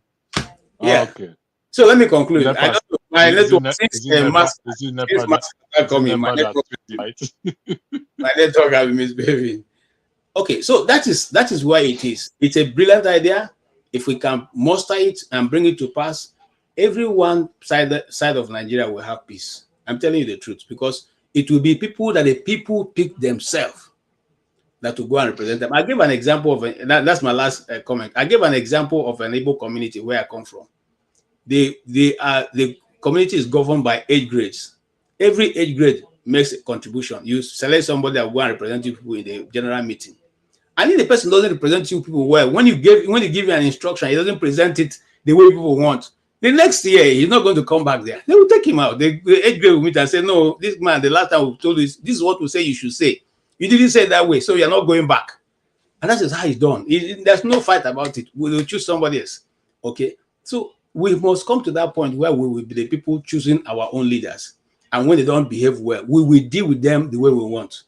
If that comes it, Nigeria will move forward. But you see, again, let me answer the question because I almost forgot. But whether you are going to say we'll dismantle Nigeria right now to start afresh, no, it won't happen. Those guys will not agree, first and foremost. Secondly, it will become anarchy because if you leave a 200 million people without governance for some days, I mean, happen. It will be chaos. Yeah, so that will not. Thank you.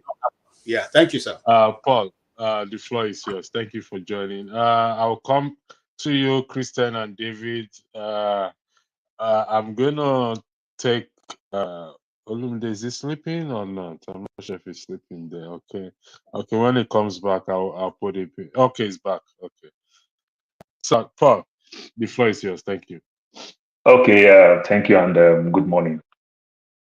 When I heard Christian give his assertions and I thought I don't think it will work for now because how divided the country can be is the same how divided we are in our churches, in our mosques, in our family. If sometimes when you see some family had issues, so maybe because it's polygamous home, then when you see family that is not polygamous, just between siblings, we still have these issues. So I strongly believe that it's not going to be happen where there'll be a time where everybody will just reason in one accord, which means somebody is convincing us, and that person that will convince us, probably that person will just be the president that we have, the leader that we have. There will be leaders, a good leader that can also champion that leadership. You know, a situation where we have a good president and the governor is not doing well.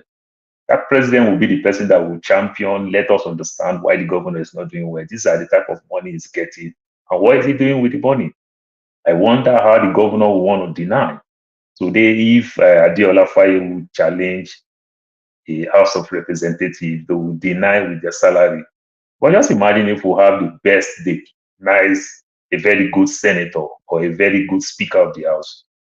How would that House of Rep man want to deny that he didn't get the money when the speaker says, this is what you earn?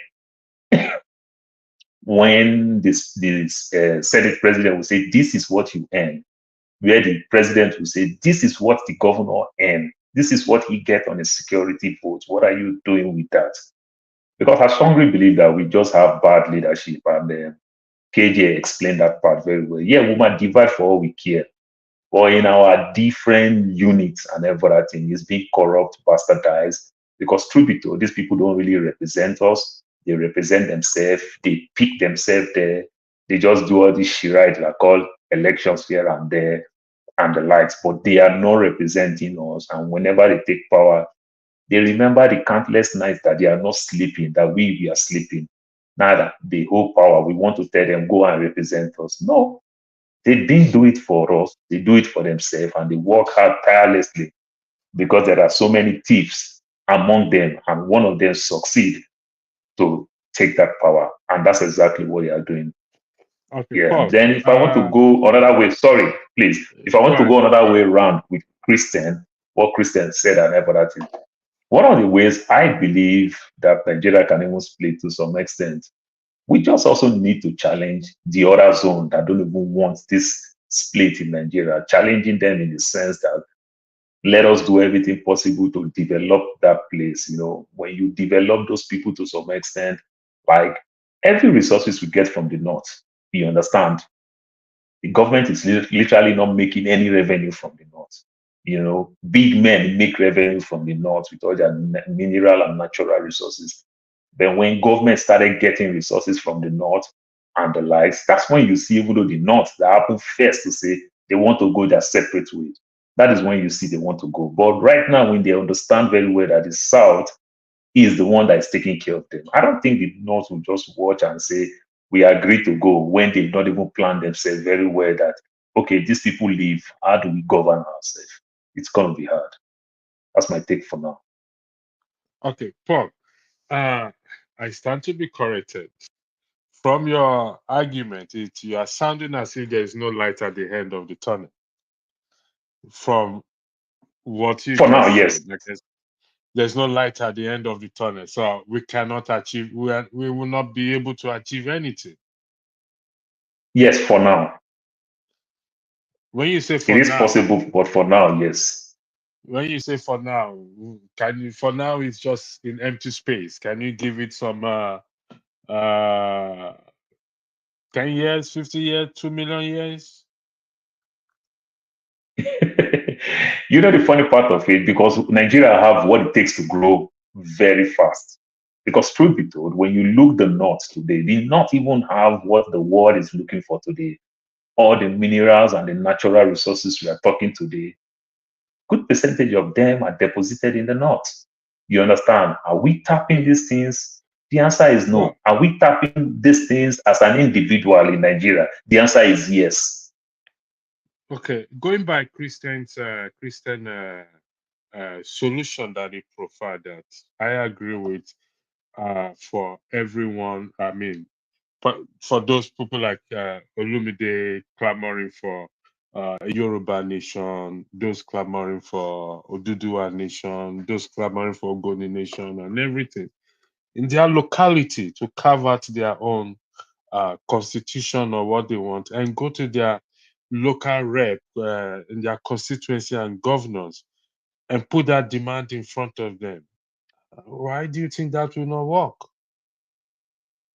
That's a good thing. That's a good way to run any nations that you can think of. But you know the beauty of it. Remember that these same politicians that we're talking about, they come to us when they need us. And remember, to some Yes, extent, but we we are not tell them going these to things, them. and they are part of us before they go their different ways. They go do the things that they are doing. So they really know what we want. But that is not anywhere what they want, because if they go that route, it's not going to be possible. I, Let me tell you, let me I'm tell you not. another funny thing again. Like I said again, just look the way we live in the West today. You see these so-called big Nigerian men children, they just come here, they pay as international students, they pay 3 times school fees. Where we that live here, that have kids here, that Okay. are citizens, we Paul, push our kids so much to go get scholarship because we understand that Paul, the tuition fee Paul, is very expensive. we're talking about Nigerians at home, and we want to see how we can change this status quo or this narrative, or it's all about solution and solution. We are not in denial. We've not Yeah, tried good it. leadership. Good We've not leadership. we've not we've not tried it. Let me Good give you leadership let will bring yeah. disruption among them. Good leadership. Let it Christian, can come you give within us them, inside them. Inside them, okay. good leadership will bring disruption among them. Okay. Yeah. KJ, I sent you a message in the private chat. Can you look at it? If Christian, the floor is yours, then I'll go to David, then I'll go back to KJ. KJ, I sent you a message Okay. in the private chat. Yeah. Okay. Sorry. When you say good leadership among them, we destroy them. Actually, I've said it before. Leadership is not the problem of Nigeria, because leadership is a vector. Leaders are vectors. They only distribute the pollen grain from flowers, and what the flowers have is what they distribute. And those things are what we call diversity. Am I coming out? Am I still here? Hello? Hello? Yes, I can hear you. Yes, I can hear I can you. hear Okay, you. Okay. So what I'm trying to say in effect is this. One, we are not looking at a situation where we go and beg the so-called representatives. We know that we didn't elect them. We are forcing them, and that is what you people call revolution, or what you call because you people are talking about non-violent way of dismantling Nigeria or restructuring Nigeria. And I'm saying to you, the only way is to understand the power of ethnicity. That's the heart of it. Because this thing they call humanity is not anything, it's vague. So if we understand and emphasize it, and not talking about ethnic bigots, and that's where I thought when I saw somebody say, when I said those another name for ethnic bigot is ethnic nationalists. Okay. Now, what I'm trying to say is this: if we are calling out for people to protest, for revolution, it has to be prepared by intellectuals, those of you who want to do it in a more sophisticated way. By one, you have the constitution that you print out and circulate among yourself and look at it. People will now buy into it and say, this is okay, this looks good for among the Igbo people. This looks good for people in Yoruba nation. This looks good for Ijo or whoever, where they are. Okay. Now, do it, and first of all, that is the first stage. That will give people educating people in that sense. Now, the second thing is you call out people on the streets. We know that it will be a long haul, so you have to be prepared for it.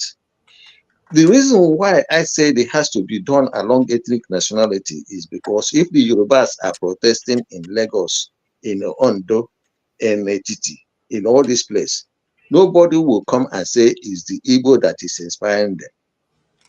If the people are protesting in Enugu, nobody, Enugu, Owerri, Aba, or Onisha, or Oka, nobody will say, oh, the Yorubas are pushing them. Now, if you now start asking your governors, the legislators, to adopt this particular legislation, okay, in that adoption of that particular constitution, right? You have already, adoption of it means that there's a governance. It's already, you have created a different structure in governance. That's what it means. Adopting it means you have created a different structure in governance. You can make provisions for, say, like the governor then will now conduct the election, all these things, So it has to be detailed. It has to be done. Educate people about them. As long as you keep on educating people, that's why, if somebody mentioned Soludo here, that I'm highly disappointed with him, because I was expecting him to be holding what you call a kind of calling for workshops on this Biafra issue or whatever, but he's not doing that anyway. He wanted debate, but it's not helping to carry out that debate. But what I'm saying is, it is better done by not people in power, but people outside the power, because they are not controlled by the money or the constitution or anything, or they have no inhibition in carrying out their jobs or carrying out what they're doing. Okay. The reason why IPOB is very strong is because they are not have anything to do with government.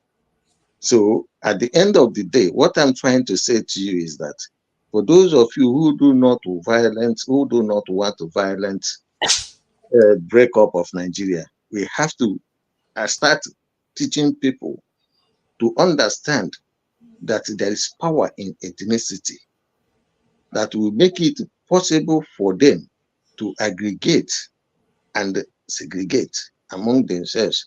But then after that, then, like I said, once you adopt that in Igbo land or in Igbo nation or Yoruba nation, though nobody will tell Abuja that they have no power anymore.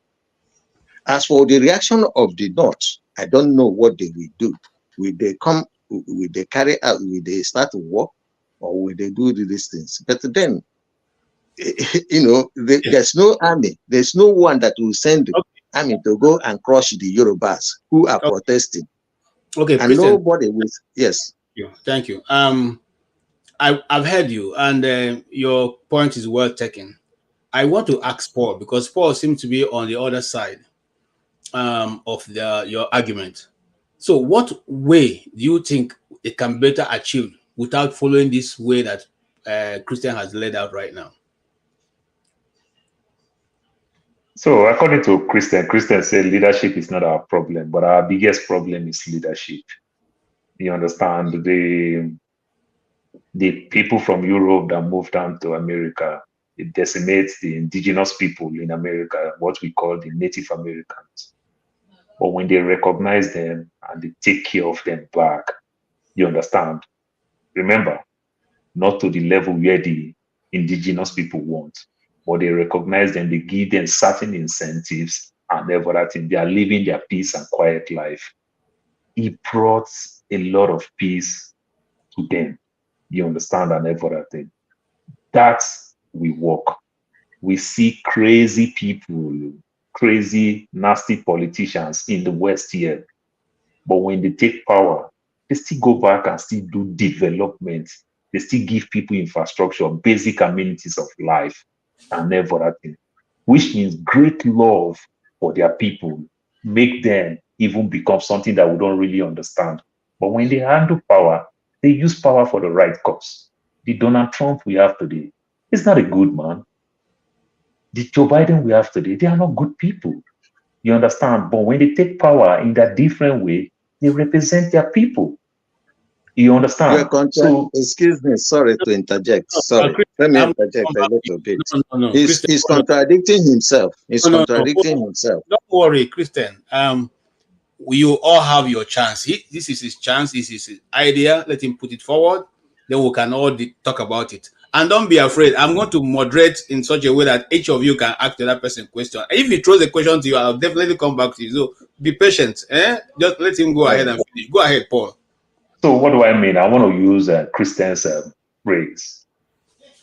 If Governor Chukwuma Soludo did not do anything towards this Biafran thing that he spoke well before he contested the election, or get into power, choose not to do anything, and Governor Soludo started bringing massive development to the people of Anambra State. Good percentage of the people of Anambra State ideology will still switch again. You see some people who are hardened follower of the so-called Biafran way to bring lights to the people of the Southeast to start changing.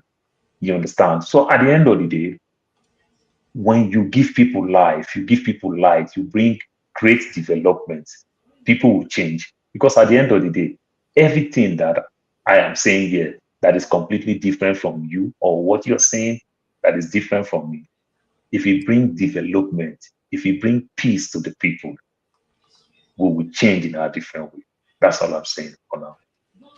Okay, thank you so much. And yes, before I come to Christian, Dave, I heard you earlier on what you said, but you heard what Paul said. In trying to bring your own, part of the argument, can you also factor in what Christian and Paul have said earlier?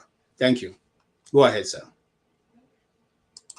We are almost in a kind of similar argument, but the problem here is that we've had to understand that Nigeria was programmed by another person, not even the indigenes of that entity. Because there is a difference between if me and you from one tribe and we sit down and say, this is the kind of union we will form. We that form it will know how to run it. But if somebody from another place come down and call us and say, this is the union you people should have, that person form it for a purpose. And that purpose that he formed it for, imagine that if anybody wanted to contest to be a president in Nigeria, he will now go to United Kingdom to do debate and speak to the people to know what he will do when he will be elected as a president in Nigeria. All this things make us to understand that the power that runs Nigeria is in United Kingdom. And anything that will affect Nigeria, we threaten the purpose which United Kingdom formed the country. So what I'm saying is that the mercy, and let me bring out this point. the media or this internet we are inside, we have to cultivate that habit of giving our people the reason why Nigeria should not continue, because a lot of debt are going on. And there is no way that debt will stop if Nigeria is not dismantled. Because if you watch very well, when you contest election, you win. You can only be elected when you agree to do the bid of United Kingdom. This is one thing we have to understand. And if you fail to, Ihedioha have win in Imo State, because Ihedioha have failed to do what they want him to do, they remove him and bring Hope Uzodinma. And you see what Hope Uzodinma is doing in Imo State. And they are making it in a way that any group or any tribe that wake up to rise against the governor, they will send either police or military to begin to kill the citizens, and they have made it to the point that the people are now fear to rise up against them. And this is the reason why those are in the media has to play a lot of part to raise the people conscience to know that the power is in their hands. They have to rise up and demonstrate, because when they start the demonstration, revolution may come up, then Nigeria will be dismantled. After then, it's good that Nigeria stay, even if it is 1 month without a government, and later come back for the benefit of the people, than to say we don't want it. If we give that vacance of some leadership, and there will be anarchy. Yes, there must be an anarchy, but at the end, we got it right. Okay. That is the point I try to make. Your point is well taken, and I'm going to take your point and buttress it for Olamide before I come to Kolata. I see you. I see all the people who are coming, and I welcome you all. I'll be with you in 1 minute after Olamide take this question. Olamide, the last speaker, David, has said that it doesn't matter if there is anarchy for some months or some days, but the most important thing that I want you to pack into your answer is that he said, I want to do. Someone's audio is telling us, which is true. He said that in Nigeria, before you become president, you go outside and do your manifesto and presentation to Chatham House. It's only after you have done that you come back to the people you are supposed to govern to now, begin to do this. So is that supposed to be, is that part of the whole the West have over Nigeria, that we as the people cannot make a decision and it to be brought to pass by our government? Can you factor that in while you answer or take your position in this debate? So my own take on that is that the West will always want to wield influence, no matter what, to gain access to resources. You understand? But even at that, they are not the ones stealing monies that we read about in the papers every day. They are not the one misplacing priorities, by not prioritizing projects for the people every day. So that one is just a minor. That one is a minor excuse. I'm not going to belabor myself with that issue of even though candidates went to Chatham House to deliver their manifesto, they are not the ones. It wasn't Chatham House that rigged the election. So that, but I want to highlight something. There's something I want to highlight. So we are talking about either Chris is talking about us going to meet our elected representative or going through that route or going through that channel, and saying that leadership is not the problem. Well, I don't believe with that. Leadership is part of the problem. It's not just the only problem, but leadership is a very big problem, because if leadership is misplacing or stealing 80 to 90% of the resources of the people, then it's a very big problem. It's a very, very big problem, sir. Then two, yes, Tinubu might be listening to the agitations of the different ethnic groups who are crying that they want their own country or they are being marginalized by wanting. He knows that he has seen that one particular one or two ethnic groups are lording themselves over the people. Perhaps that is the reason why we have seen the proposal for a change to the regional system. So he's definitely listening to some group of people, and that is why they are kind of, there's this rumor out there that they want to sponsor a bill to revert back to regional system. So, and the presidency is probably behind it. So he's probably listening to some group, even though there are so many groups out there that probably would have written to him to say, we want referendum, we want regionalism, we want our own nation, we want this, we want that. So he has probably listened to a particular set of the, but what we are saying is that he has to listen to everybody. Every ethnic group in that space has to matter. All right. The indigenous people, they have to matter. Thank you. And they have to allow the people decide. It may not necessarily be regionalism. You understand? It could be the federal. They want to keep the federalism. Let's have a referendum of what we want. Okay. Thank you, Olumide. That's I'm sure that one man went to more just listen to you clearly, and you know what you are saying in essence is that everybody, irrespective of how many they are in number, as long as they are an ethnic group, they matter, and their interest must be captured in the national interest of Nigeria.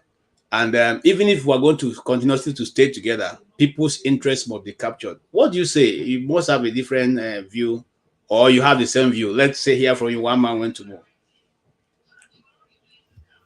Thank you for having me, KJ. Just as a visceral response, I always have a mental switch off anytime Olumide is speaking. But what is the conversation? Just give me the broad strokes of what you're saying.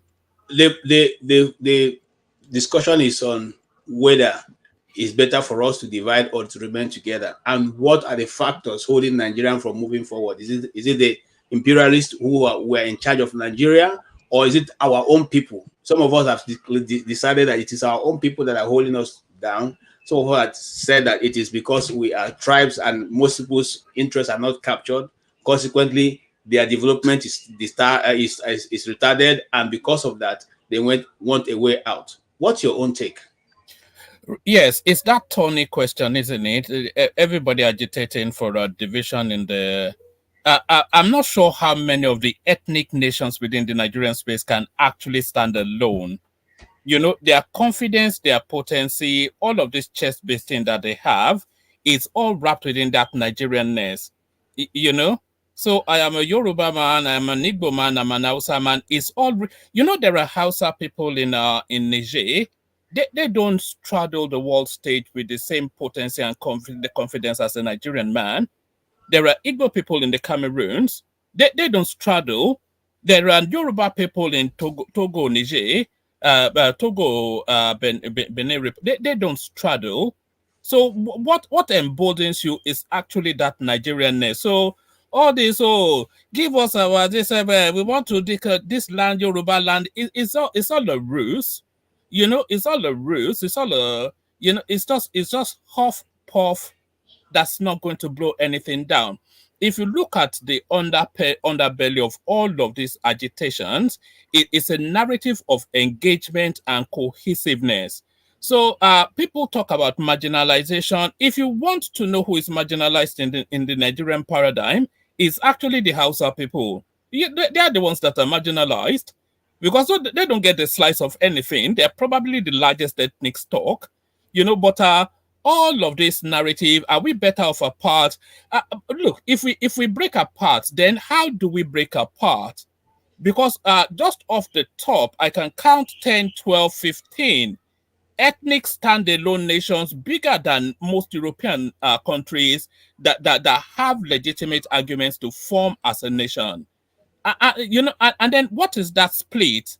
You know, how do you split the Southeast? Who want to take a good portion of the South-South, the South-South resistance to that? How do you split the North? What do you do between the Kanuris and the Fulanis? How do you make that demarcation? People that have been at loggerheads from time immemorial. So it's all a ruse. It's all it's just empty, vacuous noise that rallies people to ethnic nationhood. There is nothing that is going to divide that country. Ultimately, we'll have to find a way to make it converge and form a whole. But it's more a narrative of marginalization. But that marginalization is also a ruse. It's a scam, you know, because nobody is really marginalized. At least outside of the Hausa people, I cannot see an argument that tells me anybody is marginalized within the Nigerian paradigm. Not one argument. So break up, stay together, whatever. KJ, can I ask one man a question? Yes, no, sir, no. I was actually anticipating the heckling from Paul, Yes, who usually allow heckles me anytime I allow come him here. to complete his thoughts. Don't interfere, please. If you have any question, we can always pander to you. Please let him make his contribution. Okay. So and yes, it's all you know, all this narratives of marginalization. It's a negotiating pressure on the central space for a greater slice of the pie. Nothing outside of that. Nobody wants to leave Nigeria. Nobody wants Yoruba nation. Certainly not. I've not met one single individual on this earth that wants Yoruba nation. There is no Igbo man alive that wants Biafra nation. It's all ding dong ding and scammy, whatever it is. Not even a scam, because it's a legitimate negotiation pressure on the central space. So the Nigeria is not breaking up. Then absolutely categorically no. Amen. Till kingdom come, Nigeria is not breaking up. Thank you. I like Kulata's submission, and why I say I like it because the debate is now open, and you have taken a position where we can now have a useful debate. Please, no insult, no interfering. I will be fair to all. I give you time. As long as you don't take 10 minutes or more than 5 minutes, you can express yourself, okay, in whichever way, but no insult, okay? Let's just make our views known. All right, haven't heard him. I would have loved to come straight to Olumide. Okay, let me go to Olumide before coming to Chris. Chris, I see you. Let me go to Olumide. Since Olumide wants to ask a question, let him ask the question. I see you, righteous man. I will come to you. Olumide, can you let Chris? I want to organize my. Okay, all right. Thank you. Train of thought of the question. Let me organize it and I don't want to delay Chris. Okay, thank you. Righteous man, let's hear you. Yeah, good evening. KJ, you are doing a great job again today. God will strengthen you the more. Yeah. I disagree with one man. Completely disagreed with him. There is nowhere in history where it has been said that a nation existed till eternity.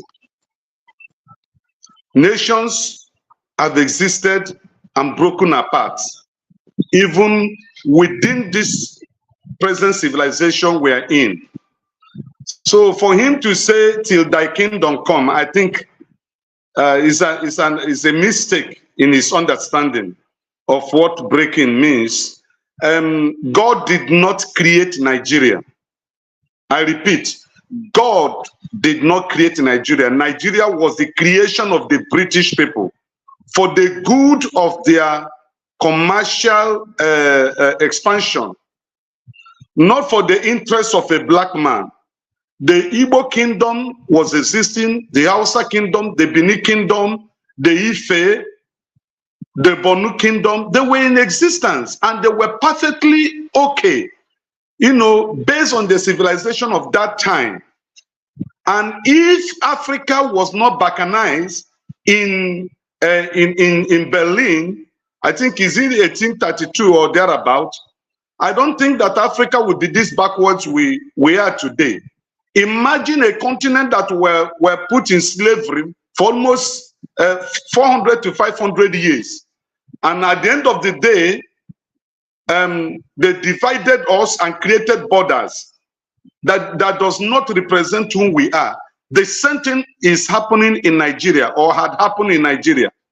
The present structures we have today as regions were created with animosity. It does not represent the actual boundary of traditional cultural people of a particular race or tribe or group. It was created with an aim to marginalize and to reduce the economic and the numerical strength of certain people. Now, my security guard in my house is from the north. And let me tell you a shocking revelation. He's not an Hausa man. He's not a Fulani. And he told me that they are told that the Hausas own Nigeria. He's a Muslim, okay? And they were forced to learn Hausa language so that it will bind them in the north together. And that was created and made possible by the Britain when they were the one colonizing Nigeria. They made the north to be united and made the south. They balkanized the south, divided the south, that we can never speak in one language. And when one man said, I don't know, there is a way he put it, I can't just really remember right now, about marginalization. See, it depends on how you, in your thinking, you define marginalization. Me as an Igbo man, I'm proud of being an Igbo man, and I can tell you that we are marginalized, and I can mention the areas I feel we are marginalized. Amen. All right. You okay?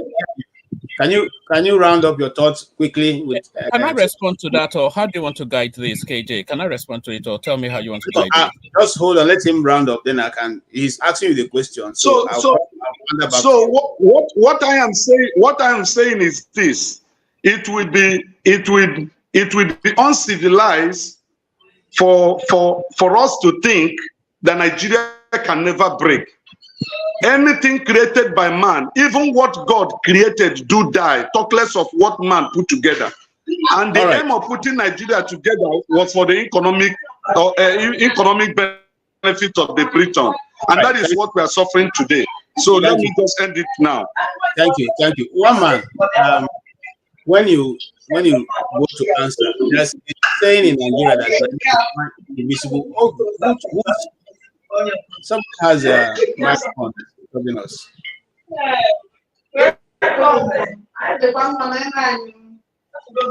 It's a righteous man. Mute, yeah.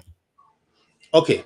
So there's a saying in Nigeria that Nigeria is one indivisible nation and that Nigeria cannot divide.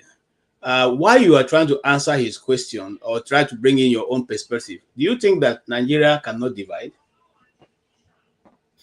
Yes, when I said Nigeria will exist till infinity, I was speaking metaphorically, of course. Of course, nothing infinite, but the likelihood of Nigeria existing far well into the future for centuries unending is more of a likelihood than the likelihood of Nigeria breaking up. So that's really the strokes of where I was.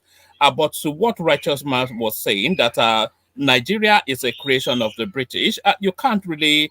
That is, I'm not going to describe it as a pedestrian sort of, because that would be, that might not come across. But Nigeria as a geographical mass always existed. So the appellation of the name was the addition that the British used to cap it, forming that mapped to define that space. So the British, they did not bring a land from the Antarctic called Yoruba land and come to join it to the shores of where we are now. It's always been there.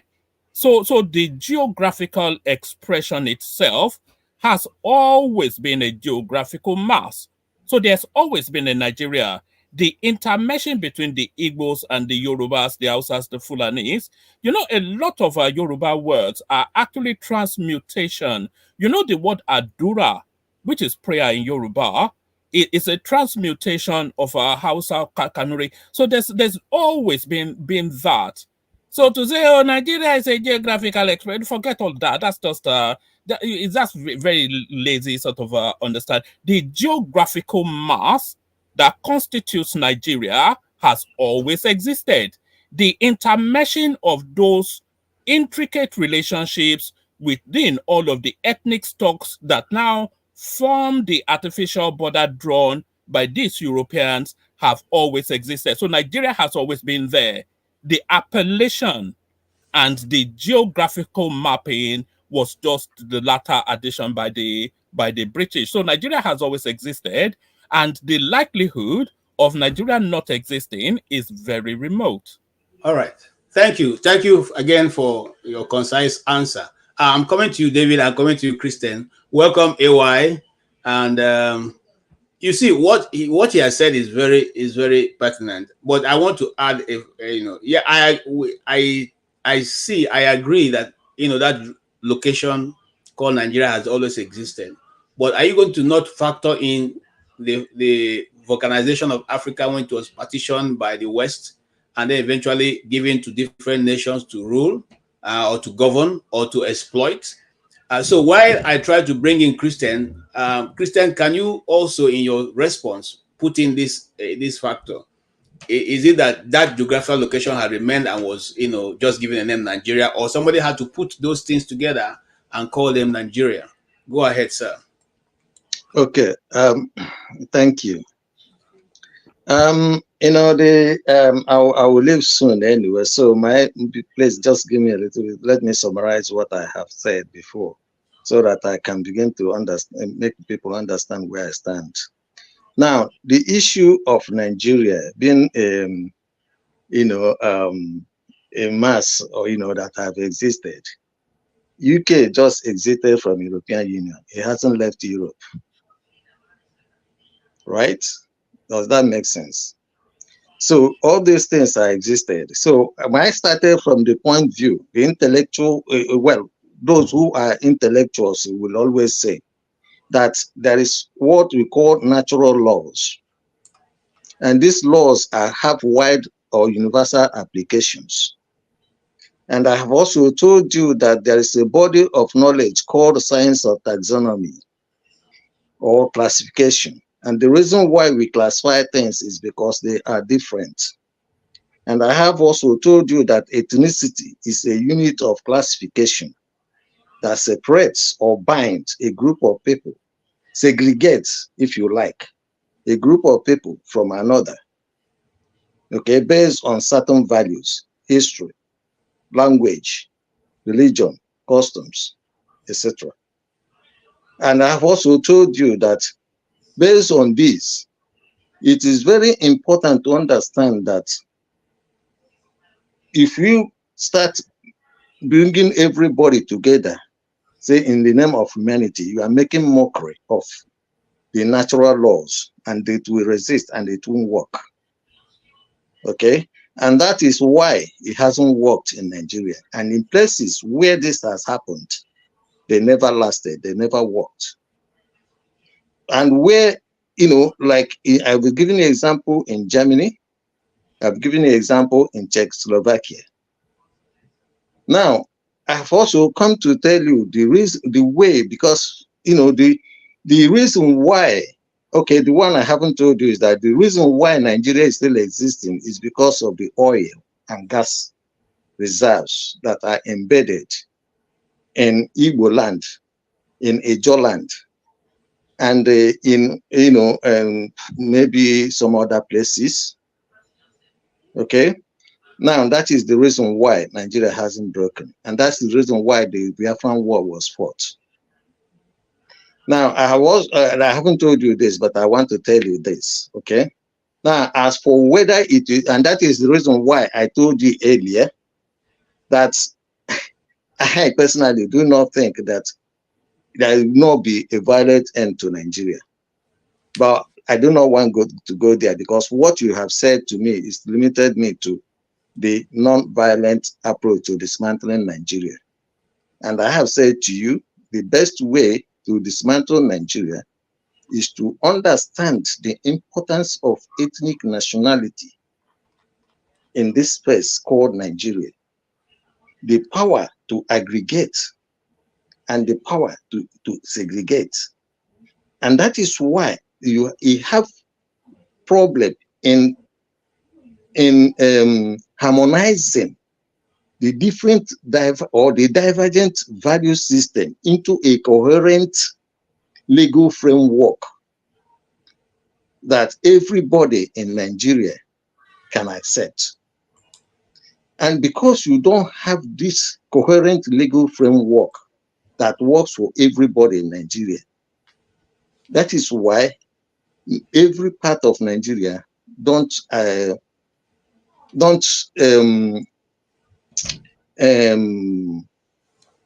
take the part of the constitution that they want and live and don't obey the other part.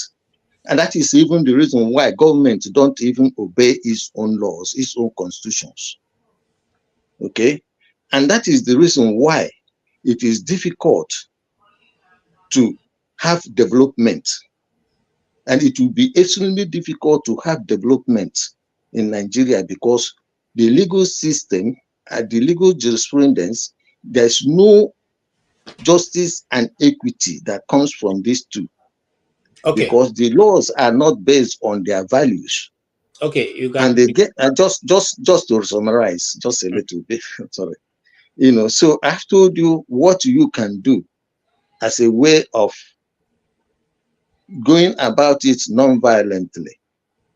Okay, and just let me end there because I do not want to start going to this marginalization or non-marginalization. Marginalization is a symptom. Okay. It is not a disease. It's a symptom of bad governance. That space. You can open up that space. And bad governance. Yeah. One man wants to apologies to you, but I want to know how you are marginalized. So if we can have a steady conversation, then we can have that conversation. Because I don't see how you are marginalized. Listen. Anybody that is telling you that he's fighting for division of Nigeria based on marginalization doesn't understand the reason why we want to disintegrate Nigeria. But I've given you the intellectual argument for disintegrating Nigeria. It is not based on marginalization. Marginalization is a symptom of bad governance. Thank you. Thank you. And bad governance is as a result of bad system. Bad system is as a result of incoherent rationalization of all the diverse value systems in Nigeria. And that's why we cannot have a very good constitution in Nigeria. I think you have made you understand. That is clear. Yeah. All right. KJ, can I just 30 seconds? Hold on one minute. Yeah, because I wanted David to come in because David had a different view from Christian. Christian, we appreciate your contribution and we appreciate indeed everybody's contribution. Yeah, I will leave now. So next time, I hope to join you next time. Thank you. Thank you. All right. Take care. All right, David, you have heard the argument so far. What's your take, sir? Thank you very much. This also is my last submission because I want to also do something else. You see, I agree with Christian totally because there is some certain things we have to understand. It is not because of marginalization that Nigeria needs to disintegrate. First of all, look at the kind of debt that is going on in Nigeria. The kind of debt that even where there is war, some type of debt doesn't happen. At least there's a reason why all those things are happening. Secondly, you can see Nigeria did not agree to themselves. Yoruba say my own people, Igbo say my own people, Northerners say my own people. That means when two cannot agree to themselves, how can they stay together? All this reason is because they are not the one that formed that name called Nigeria. Because the problem we are having here is that name, Nigeria. It was British that formed and give that name. We were not sitting together and say, we want to have a union. We want to be together. And this is the way we want to go. It was Britain that said, put these people together for this purpose. And that purpose is what is happening in Nigeria, only for business. Look at all the people we are elected. They're only elected to fill their pockets. They are not after the masses. They are not. If you ever eventually rise up against anyone, he will cut out, they will shut the person in order to intimidate people not to rise up against them. So the only way to do all this thing is like the media has to rise up and tell the people, continue to campaign that Nigeria should not continue.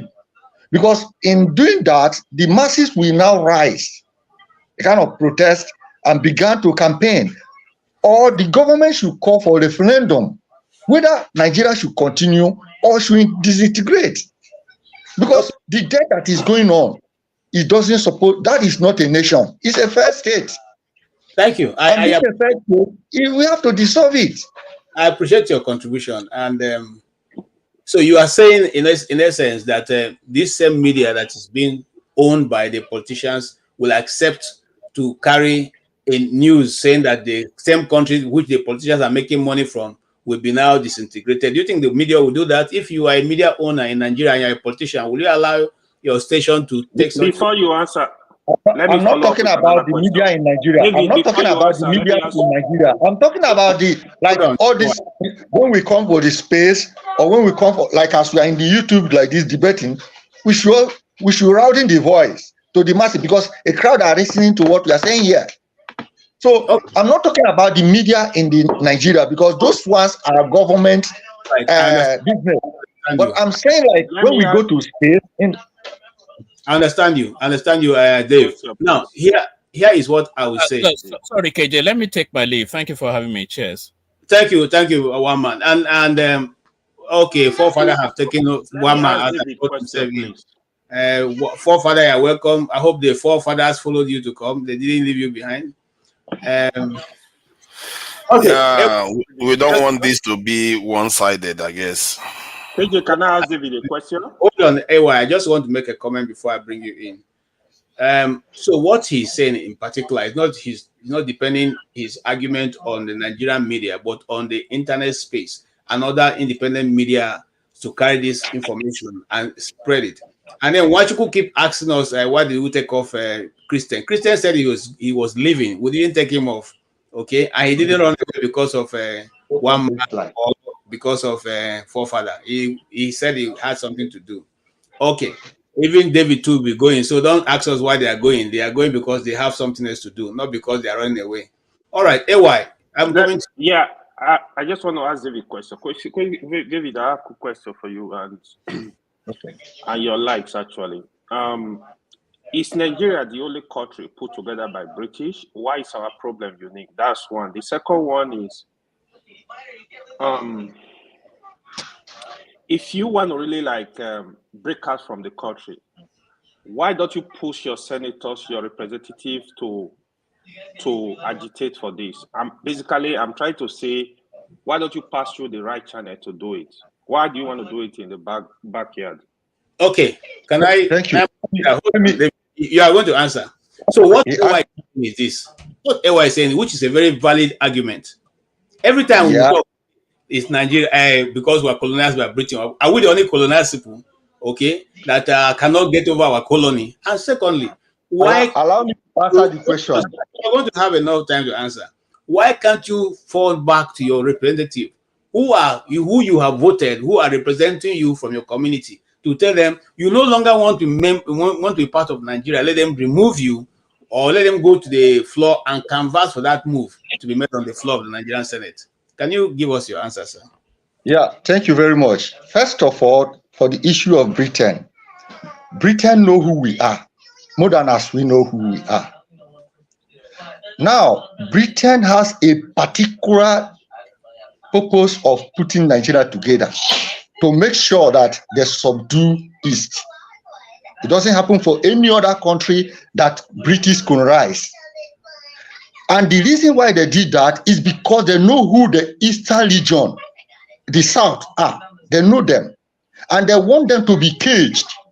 Because allowing them to rise is the whole Africa will now rise. This is the number one reason why Britain is the problem in Nigeria. Not because they colonized Nigeria. They colonized other countries. No, those people can take their decision and do what they want. But Nigeria have a special interest in Nigeria to subdue the South. This is number one thing we have to understand. Secondly, The reason why going through the senators or governor to make those things work is because those senators and the governor are not appointed by the people. They are the one that they choose, who agree to do their bid. They now allow them to be in that power. Then the masses cannot go through them. I'll give you an example. When Nnamdi Kanu was raising the issue of Biafra, he called the elders in the southeast and discussed with them, tell them this is what we want. Go to Abuja and debate this. What do? They do another thing. They can't do the bid of the people. I think so. This is what we have to understand. Yes, so going through the, you have answered the question, Dave, and I appreciate your own side of the argument. And I want to hold on. I think I don't want to mix people up, So, righteous man, can you give your? Because I haven't seen your hand up. I didn't want to call you, but now you have the floor. Yeah. There are two things here we have to understand. Number one, do we want Nigeria to be one? If you ask me, I will say yes. But under what condition? And what I was debating with one man is saying that is thy kingdom come, that Nigeria cannot divide. Then I debated him to tell him that it's not, that statement is completely wrong. Even things that God himself put together do, expire. Talk less of what man, put together. And Nigeria is a creation of Britain. How? There was southern province. There was south, not Nigeria. And this south, economically, was doing well. And the British government was having a deficit from the north. So in order to have easy administration and have balance, their balance sheet, balanced well at the end of their budgetary year, they have to amalgamate the south with the north to form a nation without a due consultation of the traditional owners of these entities or territories that they form together. So my own context had always been, if we want a Nigeria that works for all other ethnic groups that live in this geographical space called Nigeria should come together and decide the kind of country we want, not the type that Britain created for us. This Nigeria that Britain created is not working because it's one-sided. It favors some people and then makes some people superior to others. And in a federation, it shouldn't be so. It should be equal rights.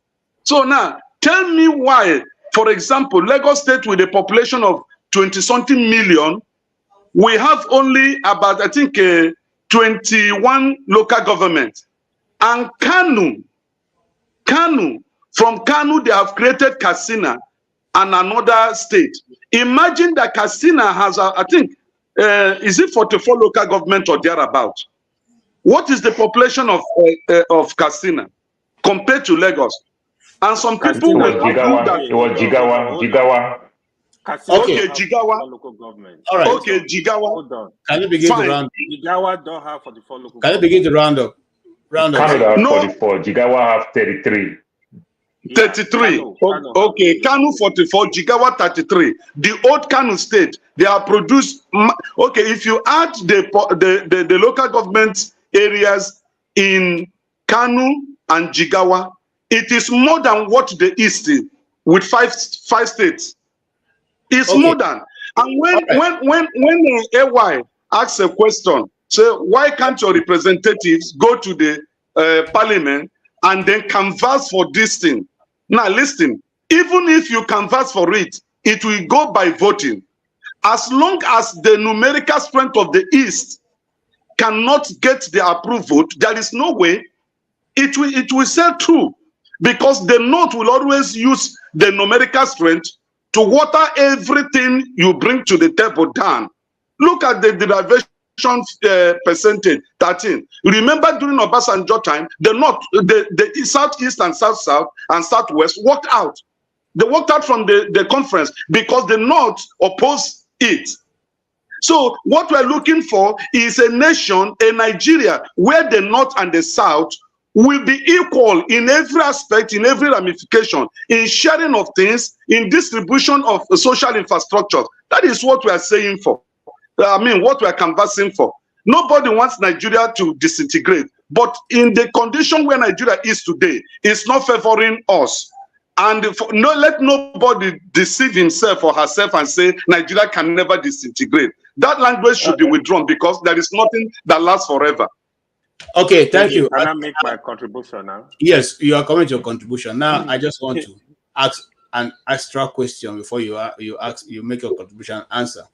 Now, he has touched on a very pertinent point also, which is that the representative representing the East and maybe probably other parts of Nigeria don't even represent their people. They just go there on their own personal interests and canvass only what to benefit them. And that's why these people keep putting their constituency funds into their pocket and just doing whatever they want to do. Do you agree with him? And if that be the case, don't you think that we should look for other ways of making Nigeria work other than just saying Nigeria is not can divide and then we all continue that order? Thank you. Okay. Yeah, first of all, good morning, everyone. Good afternoon, the person where you are. So, righteous man, David, the issue you guys are dragging, to me, doesn't really make a lot of sense. Yesterday, we watched a video here of old general that was making some submission. You see, the reality of Nigeria culture as a country, if you want to be honest to yourself, from 1960, the three major tribes were fully evolved. As a matter of fact, at some point, the Igbo tribe dominated the Nigeria space. At some point, the North will dominate Nigeria space. We need to actually tell ourselves the truth. Because if you want to go back to Nigeria history, you will open some kind of worm you don't want to open. All of them, they were evolved. Whatever happened in Nigeria, at some point, we had even the region, most of us are canvassing for today. We had it, but somebody deserved it. I tell you, Nigeria is not negotiable. Even the so-called Ojukwu that nobody will ever criticize, it was involved in this power struggle. It was fully involved. But when the game did not favor him, he went back and want to turn the whole thing around. It's just the greed of the leaders. I want us to look at Please don't call Ojukwu so-called. Please don't call Ojukwu so-called. Okay, Nobody okay, will call boss. Awolowo so-called. Hold on. Please don't do that. First of all, I don't have any relationship with Awolowo, so get it right. So we have to actually look at it. If for us to move on, we have to forget whatever was done. Forefather was saying something yesterday. Even the America we are praising today, do you know the blood that was shed? They were able to move on and become like the most powerful country in the world today. Not even Canada and US. I remember they fought a war for years that the British were involved.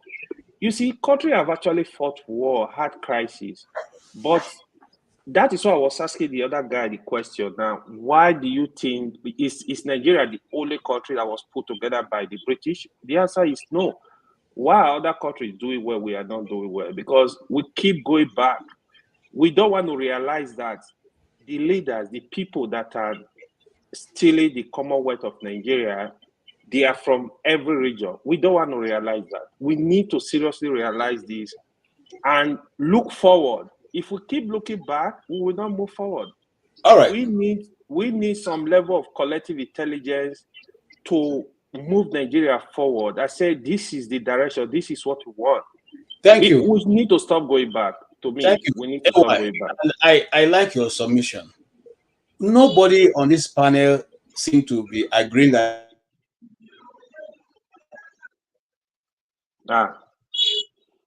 Fafana, take over. Amadioha that has intervened. Amadioha is upset. What he's doing is Okay, all right. unethical Thank behavior. you. Thank you. My network. Since Mask talked about my network, I've been misbehaving. So, all right. Now, the question we are asking is, how do we move forward in peace, and how do we deal with the agitation? And today's topic, so I don't digress a bit too much from it, is will dividing Nigeria solve our problems? That's the question. That is the big elephant in the room. So, once you have made your point, let me come to Paul, who have been patient before coming to Forefather and then to one man. Can you have listened to everybody's argument? What do you take? What's your take, sir? So I said something like something of that nature about Chukuma Soludo some minutes past. I'll still say it again. Currently now, the current Minister of Interior, who used his own company to give himself contract in his own ministry and everything, did something wrong, you understand, which is not the right way. But what he's doing is performing. Guess what? Every one of us smile at him. You understand? In certain aspects, in his own ministry, he is doing well. We don't have this problem that we're having with passport issues, everything. He's working. You understand? How is he going about it? May not be so perfect, or that's the long way to progress, success, as the case may be. When AY asked that very sweet question about this colonial thing and everything, the Britain colonized Malaysia. Singapore came out from Malaysia, where they failed tremendously. Singapore is the fastest growing economy in the world. They moved from third world nation to first world nation. You understand? And remember, to some extent, even when Lee Kuan Yew was doing it, they called Lee Kuan Yew Stalin. They called Lee Kuan Yew Hitler of their time. You understand? And everything. He was tough. He was everything. Today, the citizens of Singapore, they are proud of their country. Today, that nation carry one of the strongest passports in the world. You understand? So things happen like this. With time, we're going to get involved. Our biggest problem is infrastructure development, good leaders. You understand? If you look Canada to some extent, we'll see the Britain colonized Canada. Right now, as I'm talking, I'm in Canada. But when you look Canada today in Canada, Canada just looks like the 51 states in America. Everything in Canada is just about America. You understand? But you know the beauty of it, Canada still have good relationship with the Britain. They still have good relationship with England. You understand? But everything they are doing, they fall in line with the US because the US also want it that way to also protect their territorial boundaries and everything. You know, today in Nigeria, food is very, very scarce. Things are tough because our naira is losing. So good percentage of our food, the farmers are moving into neighboring countries where they enjoy the safer right now and everything. So at the end of the day, when we get that good leadership, it's just going to help. I said this thing. Soludo campaign to some extent with the Biafran people. You understand? Speak how they can bring peace with this Biafran agitation and everything. In one election, Soludo is not talking much about the Biafran thing. But I can tell you, if Soludo is performing very well today, you'll discover that a good percentage of the Biafran agitators will swing to the other side because all they want, why they are asking for whatever they are asking for today, they just want to live a better life. They just want to live life that will be very, very, very peaceful to them, infrastructure, their health, and everything. Thank you. It's just my take. Thank you. Just to add to what he said, right? The king of Britain is still the head of state in Canada. Just FYI, he's still the head of state. Thank you. And yeah, you've been listening so far. Somehow you've been going off and on. That's why I wasn't sure that you're going to be stable. But since you are stable and you are in Africa, can we hear your own take on these matters we've been discussing? Yeah, Awobin, are you hearing us? Thank you so much, KG. I do not know. Yes, I can hear you. Can you hear me? Yeah. Can you hear me? Yes, we can hear you. We can hear you. Go ahead. Oh, okay. Thank you so much. I wouldn't be in a panel where my eternal leader Ojukwu will be called so-called. I will not go to different platforms where I will omission or whatever speak in that manner to their leaders in their own place. I wouldn't like that to happen. And KJ, I am very much disappointed that you allow that to flow. Ojukwu is a revered person. He's late now, and I wouldn't want anybody to denigrate him the way the last one of the speakers did. I wouldn't like that to happen. That being said, Sorry. Is it considered a leader in Ghana where you are from? Is it a leader in Ghana? Don't ask me about that. Please, can you just keep quiet? Let me make my point. Sorry. Can you keep quiet? Let me make my point. If someone said that in your own platform, you would drop the person. Please keep quiet. Bro, let me make my point. Bro, I have no. AY, I will not. You are not the moderator of this place. Allow me to flow, please. When I finish, then you can come in with your own, opinion. Don't box me around the corner. Yeah, please go ahead and make your opinion. So KG, you see, would you like to have a country where foreigners will come in and begin to massacre your own people, and the security operatives are not able to deal with it? The reason why you see all people now fighting to have their own republic in Nigeria is because of these lapses. If people, people committed crimes and they are prosecuted properly, jailed, punished very well, then you will not see most of these agitations coming from left, right, and center. And for me, I stand on Biafran Republic and the Oduduwa Republic and any other group that wants to secede from Nigeria, because Nigeria is designed not to work for your own interest. That is my point. And I wouldn't waste much time on this because it is obvious what is happening in Nigeria today. We cannot come here every day and begin to lament and speak in a way, in the same manner, and there is no solution. The solution of Nigeria, since it cannot work, since it cannot protect their own citizens, those that wants to live, allow them to live. If they are going to die after leaving Nigeria, let them die. Please.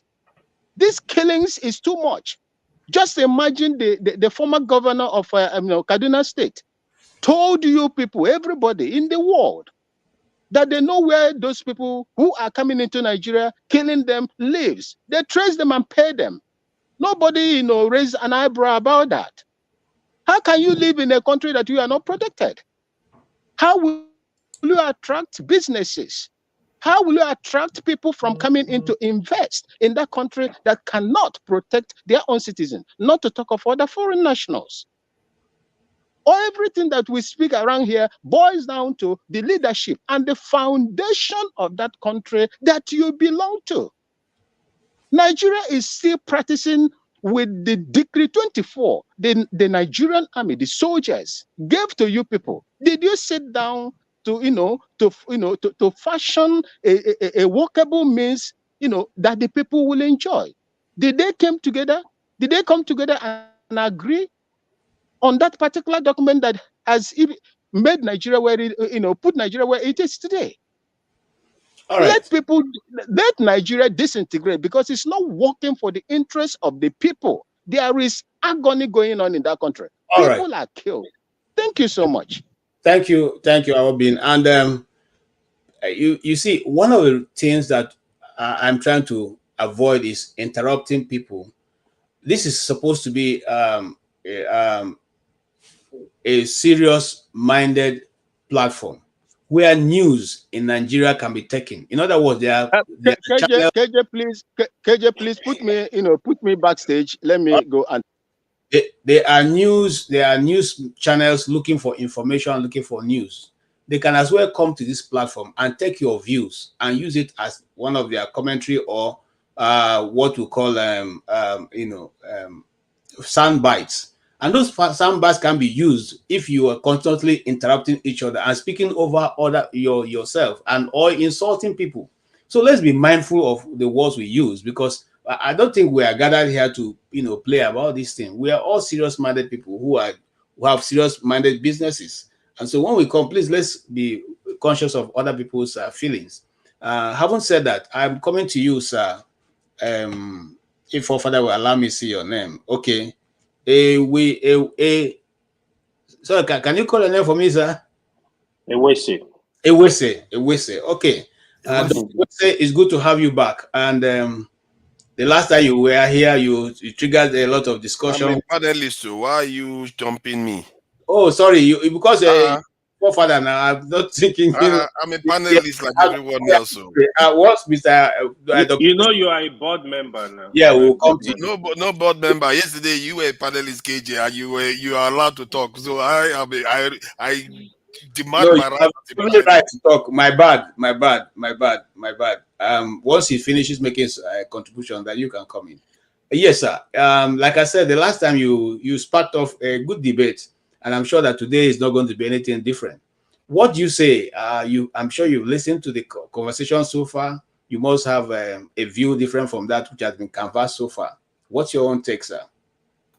Well, I'm enjoying the intellectual discourse that's coming out today. It's more advanced today than we've seen in a very, very long time. I enjoy the inputs I got from Paul. I enjoy what AY was saying, and KJ, you throw some points that people are ignoring, and I am actually the same way where you are. You said that the representatives in most of these places are not doing anything about whatever problem people are having. Why are we going to ignore the representative? Maybe I'm from Obunike, Anambra State, and then the representative is probably one of my cousins or a distant cousin. I cannot deal with him, but I'm going to jump and want to deal with people in Abuja. It's not visible, and that's not the way politics is done. And I keep saying this in all the time. The problem we have in Nigeria is not Nigerian leaders.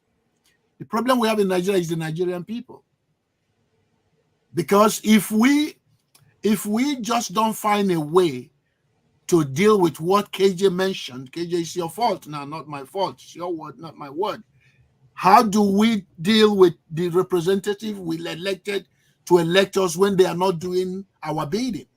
When they just go there to do whatever they feel like because it makes them money, and we know that's the order of the day. Because one thing you wanted in Nigeria is Nigeria has become a place where, excuse me, there is nothing wrong about making money or having money, but it's almost like the only thing we care about is that money, and we don't care where it comes from or how it comes or how you get it. In such environment, psychologically, how do you do anything? It's difficult if you don't shift or find a way to shift the value of the people. I gave you guys an example, I think it was 2 or 3 weeks ago, how the civil rights movement, when they were organizing in 1968, and they were doing a voters movement, the Freedom Summer of 1968. The young people who were volunteering when they were doing, when we sat them down, and they were doing the, sort of deliberation before they can go out to go and start, doing the mobilizing to register African Americans to vote. This was in Mississippi, like Jackson, Mississippi, and some other part of Mississippi. I've been to all those other places. When they were just organizing, they were sitting down and addressing them before they can go. And they told them, look, and this was a lot of Jewish young kids, white people from the north who are moving into the south, and the black organizers. They told them, look, you are in the south. These people don't want black people to vote, and you are here to make black people, to help register black people to vote. They might hurt you, and some of you may be killed. So if you don't feel comfortable, this is the time to back off and then just leave it alone and go back home to New York or Baltimore, Washington, D.C., where you come from. Not a single person decided to back down. As a matter of fact, there were some couple of young girls from Iowa. You know where Iowa is? Imagine what Iowa would look like in 1968. They were from Drake University. They reconfigured a Hertz, the car that you used to carry coffin, because one of the girls, their father was a mechanic. You help them, but they don't have any money like everybody else. You know, they reconfigured a Hertz and drove it all. The three girls, they drove it all the way from Iowa, you know, to Mississippi to go and help register Black people, because the people they were willing to actually act on the issue that's affecting them. and other people within the same country were willing to say, look, what is being done to the Black people is unfair. We're going to support them and make sure that they are treated fairly.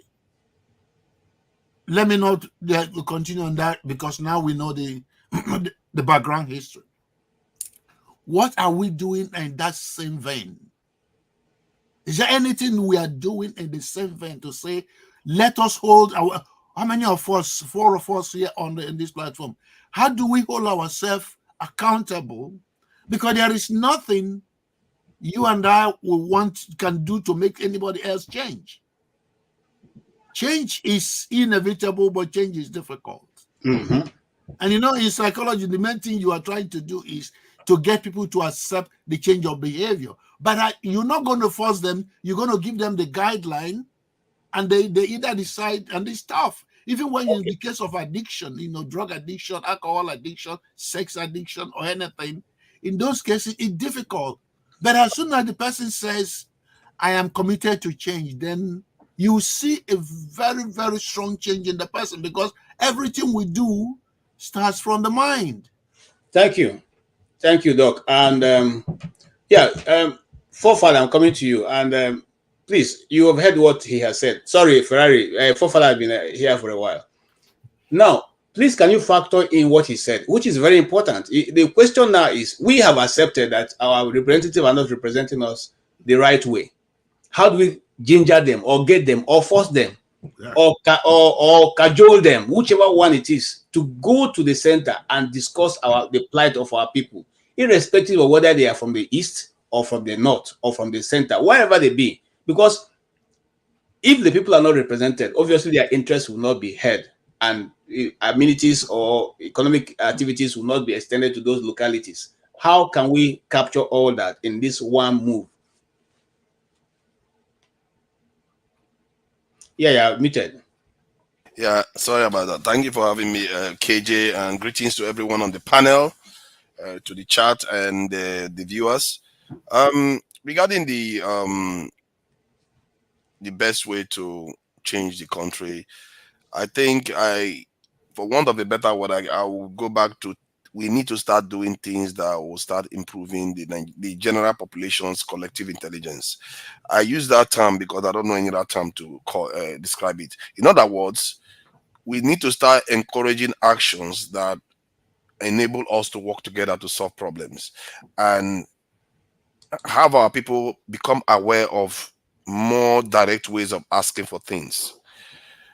Because so far, what we've been doing is a bit of scatterbrain here and there. So it has to be more organized, and you have to sensitize the people. In a way, it's a form of a new ideology. You have to give them a new vision for what their nation is like. Once they buy into this vision, they are not going to accept any other leader, their leader that don't buy into that vision. Just like you cannot force Southerners to become Muslims, or force Muslims to convert to Christians. That is an immovable mountain.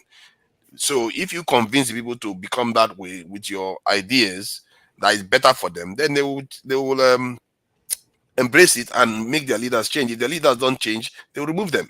Period. And that's the way to go about these things. And regarding the way people, I had the previous debate talking about inequality in the country. Some people are designed to be special. It's been like that. Almost all nations have these dynamics. I don't know how many times I have to repeat this. Go and check it. Almost all nations have people that are unequal. Things in some areas, some people are better off. In other areas, other people are unfair. Even heavens, the earth itself, gives some people some advantage. Is it in Nigeria that everywhere have oil? Why is it that some people have oil, other people don't have oil? Is that fair? Even heavens does it. And we act as if just because human beings have something better than us, we act as if we are the most cheated people on the face of the earth. Maybe if we spend more time trying to act and change our future, instead of just hating on other people, saying that self-determination is some kind of rite of passage. It's not. That thing you are self-determination for, you are doing for, you acquired it at a point. It didn't come from a heaven with that. It's something that you acquired. God didn't, when God created Adam and Eve, he didn't say this one is going to be Hausa, this one is going to be Igbo. They all transform. The world is moving all the time. And we are in a different time. You have to assert a certain kind of identity to achieve what you need to achieve for that same group you claim to be fighting for.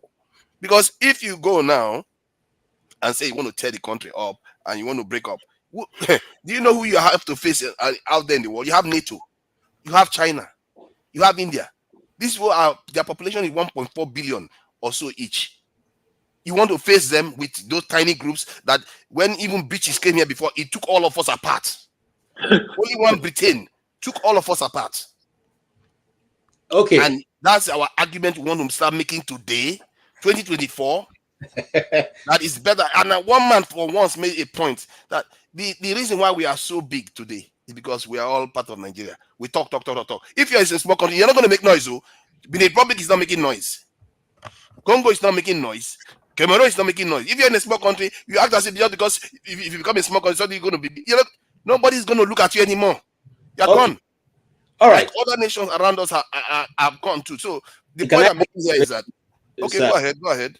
Thank you so much, Forefather. And you always bring a fresh perspective to things, even though, I don't have an opinion here, but I'll just ask questions. And I'm going to ask that question, bearing in mind that I'm going to Ferrari from Forefather. Now, there is a country called Celsius. It's a small country in Africa. Have I spoken for 5 minutes? Yes, in fact, more than 5 minutes. I just allowed you. Now, there's a country called Celsius. It's a small nation. The people are very small. Not many people know them, but they hold one of the highest, GDP, in around Africa. I mean, their workers are paid $450 a month, which Nigeria cannot, even with our bigness, cannot, phantom to pay.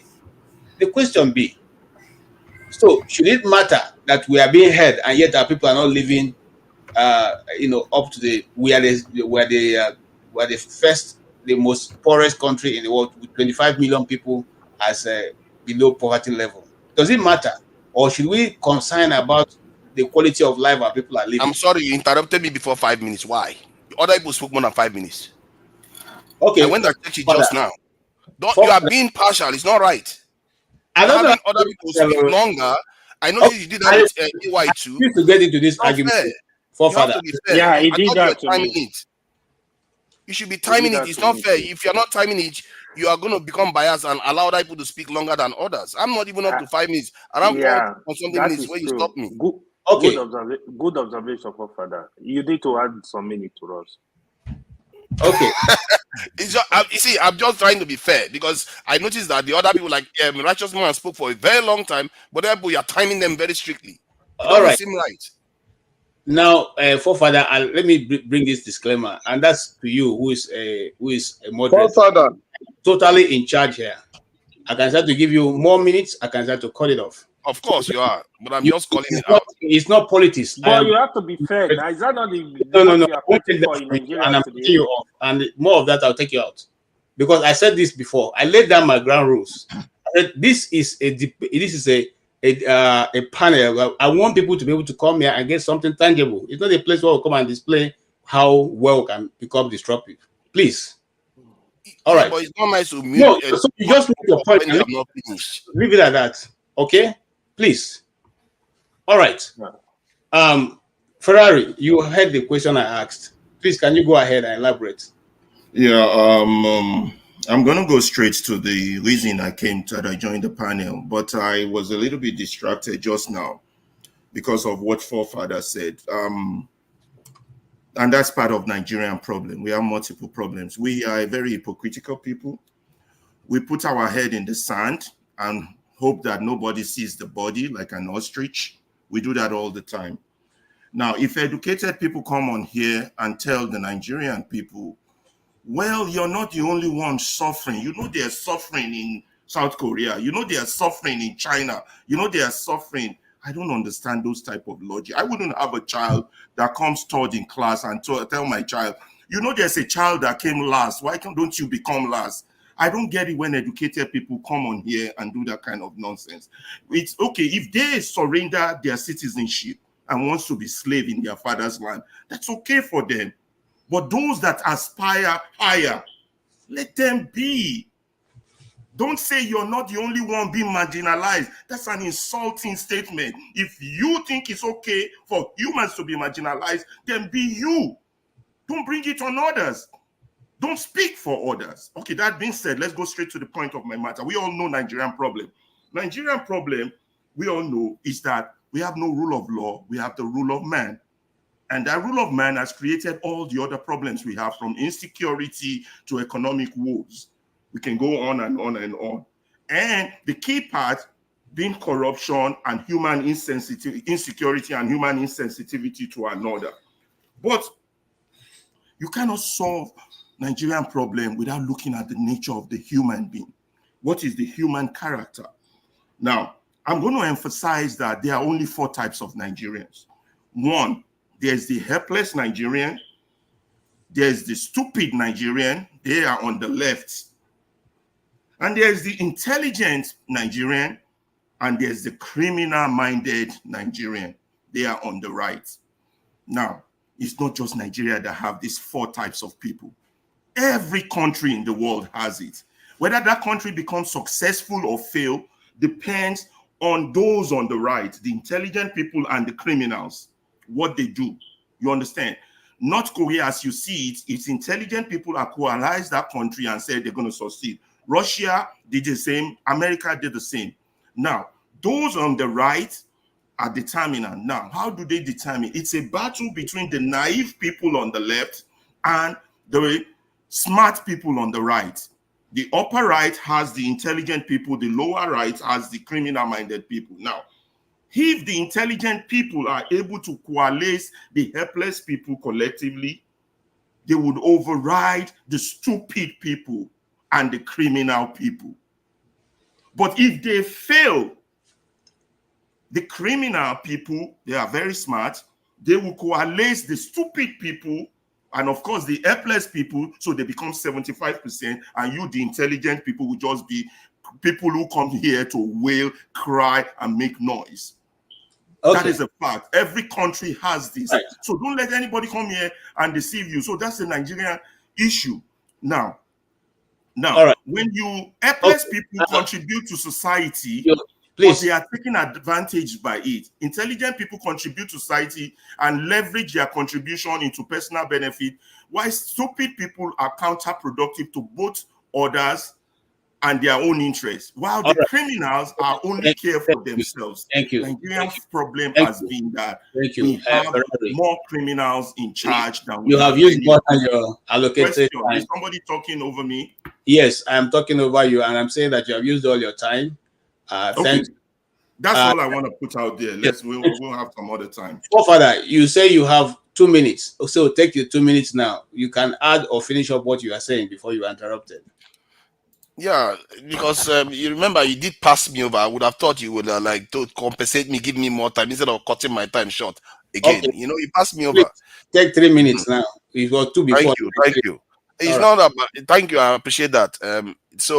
What I was saying was that other countries are competing for resources and control, and we are in a situation whereby if you want to advocate for separation, to what end? What are you going to achieve with that?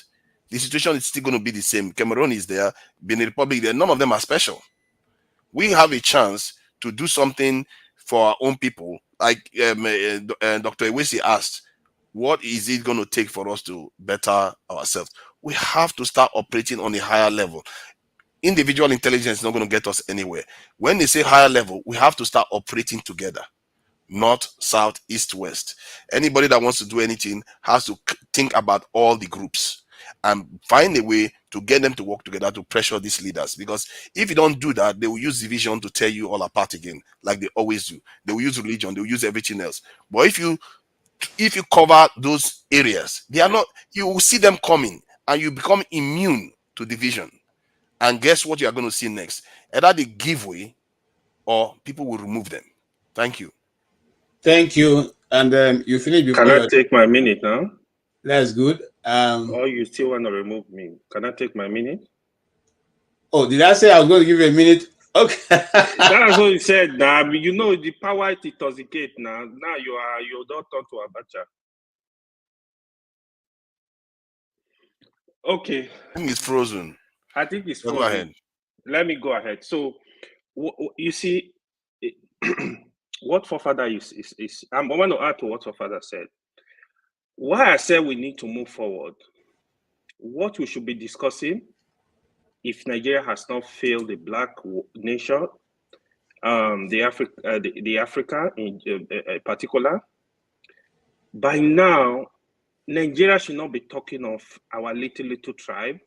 We should be talking of, for me, a strong alliance, at least in West Africa. But now we should have a bloc in West Africa, economically, security, and be negotiating with the world, negotiating with India, negotiating with China, negotiating with Russia, negotiating with the NATO. This issue, I'm serious. When you look at them from this minute level, you are not helping the country. I don't think the issue we should be discussing now with our level, with our experience, is going to be our divide the country into pieces. No, it's not going to help us anywhere. You're going to cry again and say, oh, you want to be together with these people. Let's form a stronger alliance and build our nation. We should be talking of Africa. Work with all Africa countries and stop people discriminating between Africa countries. We work together across board. We should have a bond. We should have that strong bond to negotiate with anybody. You know the policy of Venezuela. Recently, Venezuela, you know what they're doing? They have a strong negotiation with Russia, with America, if you follow up with them. Their philosophy is, what they call it? They call it, is it palm tree policy, where the root is strong, but you can work with anybody. Just, they don't give anybody the alliance. They give one person like that alliance. They try to work across board. Putin just visited them. America is sending people there to talk to them. These are the kind of negotiation we should be having. We should stop following. Is it Venezuela or Vietnam? Vietnam, sorry, thank you. Vietnam. We should stop following country like follow. We need to think better and work better for our people. Thank you. Thank you. And I appreciate your contribution also with that of forefather. The question you ask is, it's not for us to divide, but to continue to, gain ground. But the question we're asking is, before a tree grows, the roots has to be, properly situated. Our roots, is it situated right now? That's the purpose of this argument, this discussion. Not necessarily that Nigeria should be separated, but how do we entrench, what is causing this constant agitation? And I'm coming to you, Oti, so that you get ready. So far, the discussion have been about we can't divide, this can't happen. But how do we, just like Dr. Ewese asked earlier, how do we now get our representative to do what we want, not what they want? Because if we say we don't want you to buy a presidential jet, you shouldn't buy it before and come and tell us. How do we get them to do what the people want? That is the bane of the issue. So, sir, go ahead and tell us how we can do that, and then encompass other things that you want to talk about. So, KJ, is that? Yes, that's so for you. KJ is going to jump me, and now because I'm sorry, I'm coming to you. I thought he came before you. Yes, that's not true, but it's okay. Okay, it's imagination, and when you suffer and God lift you up, you suffer. I'm sorry. I don't mean to marginalize you. The system is not actually putting you in the order that you came in. So I'm just trying to make sure that everybody is represented. Okay, so KJ, now I can have a go. Yes, you can go. Your time starts. Good evening, everyone. I don't take a lot of time. I'm not the so before maybe I try to answer your question and make my contribution to the topic. I wanna this is specifically to Dr. Okapu Ewesi, right? I just there's something you said. I want to read a sentence from an essay written by an essay titled "The University and the Leadership Factor in Nigerian Politics." It's just a sentence. This is from Achebe, and the reason why I'm bringing this up is this because there's always been this kind of leadership versus followership. Okay, so some people say the problem of Nigeria is leadership, or according to Ewesi, is rather that of followership. Okay, the people, because when you talk about the people, you're talking about the followership. Okay, yes, I mean it's a debatable point. No, but as I said, let me just read a sentence, okay, from an essay by Jabe on this very topic of leadership versus followership. Now, okay, he says, I'm quoting him. It is enough to say that no known human enterprise has flourished on the basis of followers leading their leaders. The cliché that people get the leader they deserve is a useful exaggeration.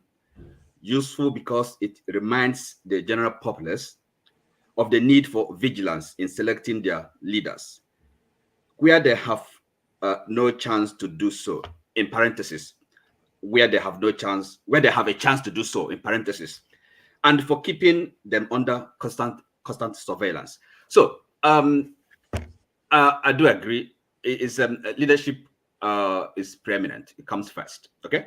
So this argument that is the people, I don't buy it. And there's nothing, as he said, no human enterprise, no organization, no society, no system can function without proper leadership.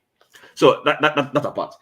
Now, the question, KJ, you posed.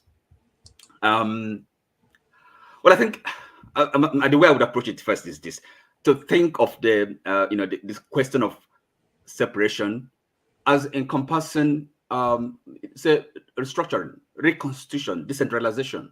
I hope you would permit me to, extend, the thesis to cover all these aspects. So it's not necessarily division or, creating multiple countries from the present entity called Nigeria. So now, first of all, what we are struggling with is governance. Okay, again, leadership, if you like, governance. How do you govern this entity called Nigeria?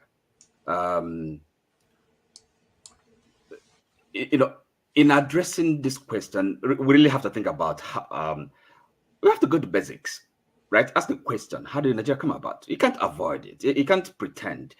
We are where we are today. It's like one. It's like an ostrich, having its head in the sand. And the country, the entity, as presently constituted, we can see that it's not working. There's no pretending. And this idea of each time people make a comparison, it's like, look, how about other countries? Other countries that were governed by Britain, they're doing well, doing better than us. And therefore, we should not look, into our unique circumstances. Well, is a lame argument. I don't, So we have our unique circumstances. That's we have to address those.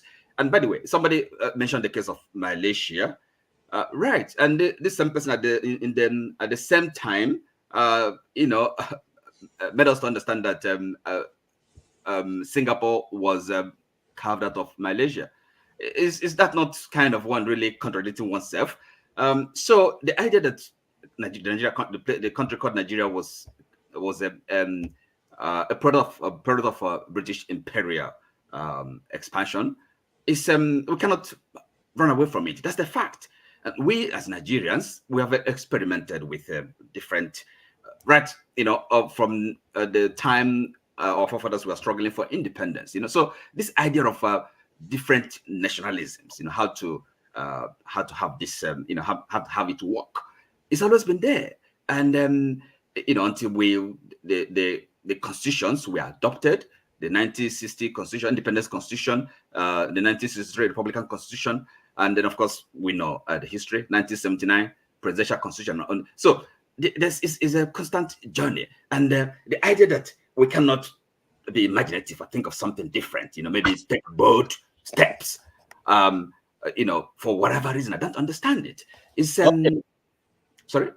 Okay, your time is actually gone, but I gave you So in essence, look, it is nobody can make the it's to say that we cannot rethink Nigeria, divide, if like that, is like if like the so they call it the nuclear option. I mean, it may not even be something bad, or in terms of how it is to come about, right? It can be negotiated. It's an politics. Okay. Everything is possible. Okay. Politics, they say, is the art of the possible. So all right. I need to bottle. Okay. I'll leave it at that. So for now, there's so many points to thank you. And you have broadened the discourse. So and that will help John Abba to be able to make an informed contribution this afternoon.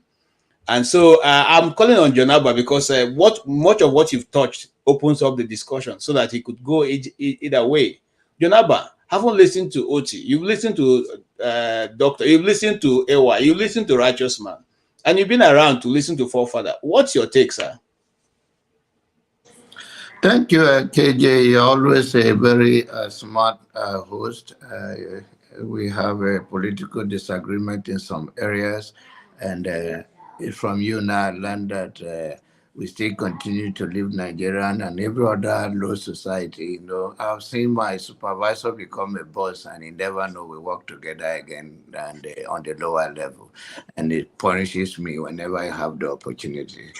So it's the same thing you are doing here today, but it's okay. Congratulations. And Righteous Man, good to see you and everybody. Dr. Issei and Brother OT, AY, good to see everybody. Olamide's on the other side. As I've listened to many people, I think when you look and pay attention to this channel, you see how complicated our case is. You point finger on someone, other one is facing you, and you still ignored it. And I used to tell you that human behavior is still not easy, like the doctor said. I have so much respect for everybody, and I have respect for doctor's view. I always say that the atmosphere or the space in Nigeria is a long walk to go, because the two things that dominate us and kept us are tribalism and religion. And as far as those things dominate our space, it limits our potential to become the great people we ought to be. The issue here in today, I think it has also been mentioned clearly that we are one people agitating for a better life, whether for our community or for the nation. And we have to bear in mind, I believe that the people have to do part of their own. And I believe that the leader comes among the people. So I believe in the change of orientation of the whole Nigerian concept. And I believe that most of our argument is about it's either we have the knowledge of what we are arguing about, or we are ignorant about what we are arguing about. Because the Nigerian we have today I will not give a job to somebody that complain and lament every day. I would like to give a job to somebody that deliver. Stop telling me the same thing over and over. If you have a better approach to it and you have that opportunity, I want to see what you want to bring to the table. And even if you want to send a message, your message should not be divisive message that take people out of the whole equation pushing people around. So I hope in the summary, I don't want to go direct into the people that I want to talk to them. There are no more here. It's Ferrari. I hope he listens to me and come back. If he does, then I'll talk about it. Because it's not here, I don't want to talk about it. I'm that kind of a person, but I really want to follow him, what he says, because talk is cheap. Thank you, everybody, once again. I think we should, my summary again, let's talk mirror on ourselves. What do we do to humanity to make our place a better place? Our differences, we come to America where we are today, and we have seen tribes, but everything is working because there is a system that makes us work. So the notion that our differences is the problem, where you even come from a very is not even you. I was a grown-up man before I came to this place, and somehow I engrafted into this system and keep pushing because there is a system. So let's push for a system that works for all. Nigeria is doing great. Nigeria is positive. So, all right. And by the way, this guy should not be targeting me like that. And that, by the way, that he cannot stay on bed and be talking to us. He shouldn't even be on the platform, by honest truth. He lying on bed. It's against the rule here. And that's what Nigerian cannot go forward like that. And not personal to him. Anybody that does not play by the rule should not be on the platform. And by the way, you jump on issue on me. You cannot, I'm not your mate in terms of how politics work. You don't know what you are saying. You don't even have a clue. And I understand you are living in the book. Thank you so much. Typical Nigerian talk. If I was in Nigeria now, this guy would not lock me. You know, this is what I said this earlier. It's a mature platform we're trying to build where people can come and get information. Please, let's keep that standard. We're not just here to talk, but we're here also to expand the knowledge and understanding of how things work. Please. Thank you so much for your contribution, Janaba. I appreciate that. And it's well taken, points raised. And yes, I'll come to who is next. Yes, it's Righteous Man. Righteous Man, I've heard what Janaba said. The question is, listen, and I want to, while you're answering this, I want to make this clear. I don't think any tribe actually is interested in leaving Nigeria. But because the center can no longer hold, people are pulling it in every direction. And that's the question we've been trying to trash. Because how do we now make sure that people's interests are taken care of, and then we can even build forward? Righteous Man, you are in Nigeria. You can probably be able to feel the environment, the atmosphere better than us. What thou say, sir? Okay, John Aban, good evening from here. Thank you very much, and the doctor and everybody that is in the panel today. AY, please, can you allow me to ask you one question within the period of my time? Now, what template do you present to make Nigeria work? Do you want me to answer? Yeah. Yeah. Thank you. So yesterday, I don't know if you were here. I don't know if you were here. We have actually discussed this, right? From my own opinion, which I hold dearly, I have said regionalize Nigeria. Regionalize Nigeria. I don't know how they want to regionalize it, but if you don't want to do that, I'm of the opinion that Nigeria needs to restructure it. But this discussion, how do you want to restructure it? Do you want to leave the state and devolve power to the state in the actual sense? Devolve power to the local government? Here we have a problem. We need looking for a functional solution. How do you want to do it? Do you want to regionalize the state, the regions, and collapse the state? That is a discussion. Get rid of our House of Rep, have only one parliament to reduce the cost at the federal. This discussion again needs to be open, not based on hate, not based on some people think nobody like them in the country. I don't believe in that, but based on productivity. Just like Peter Obi said, we need to quickly move from consumption to production. Should be the key word.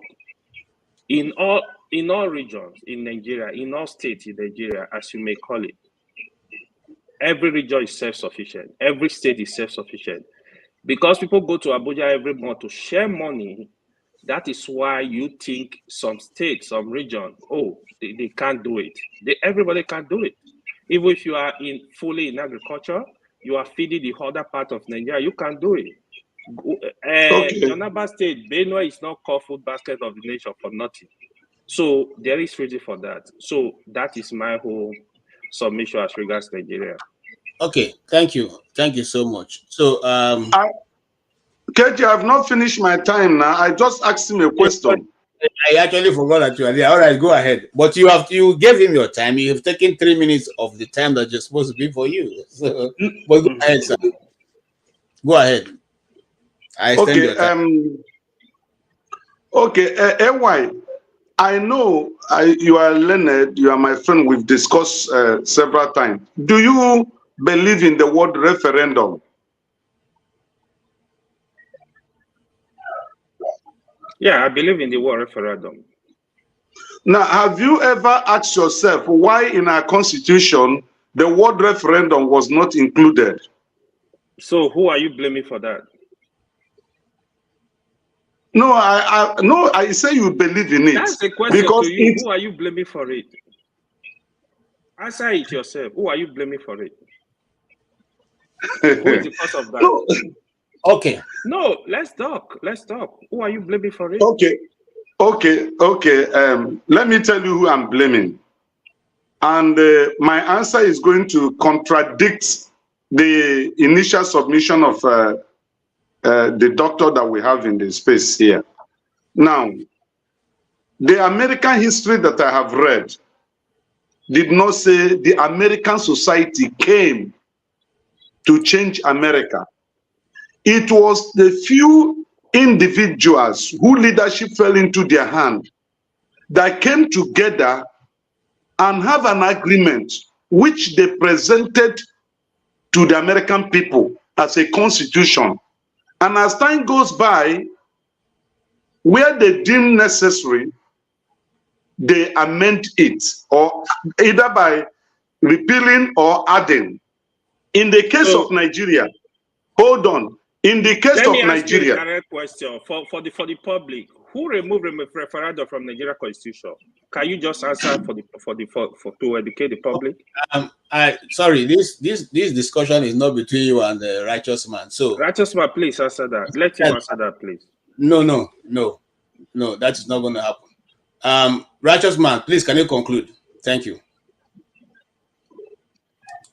So my submission is this. While we cite countries that are broken apart and it's not working, we should also remember and cite countries that are broken apart and they are doing greatly well. They are among the first class nations in the world today. Let us not only limit and cite example with failures. There are also countries that are broken and they are doing extremely well. We should also cite them.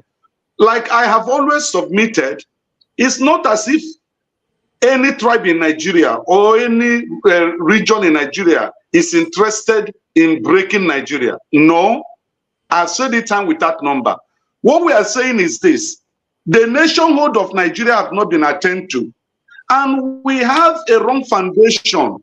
Nigeria is built on a faulty foundation. What can we do to change it? The scripture says, if the foundation be destroyed, what can the righteous do? Now, the things the righteous can do is to begin to rebuild that foundation and set it right. It is not left for us to say, yes, we have problems. And these problems, we have identified it.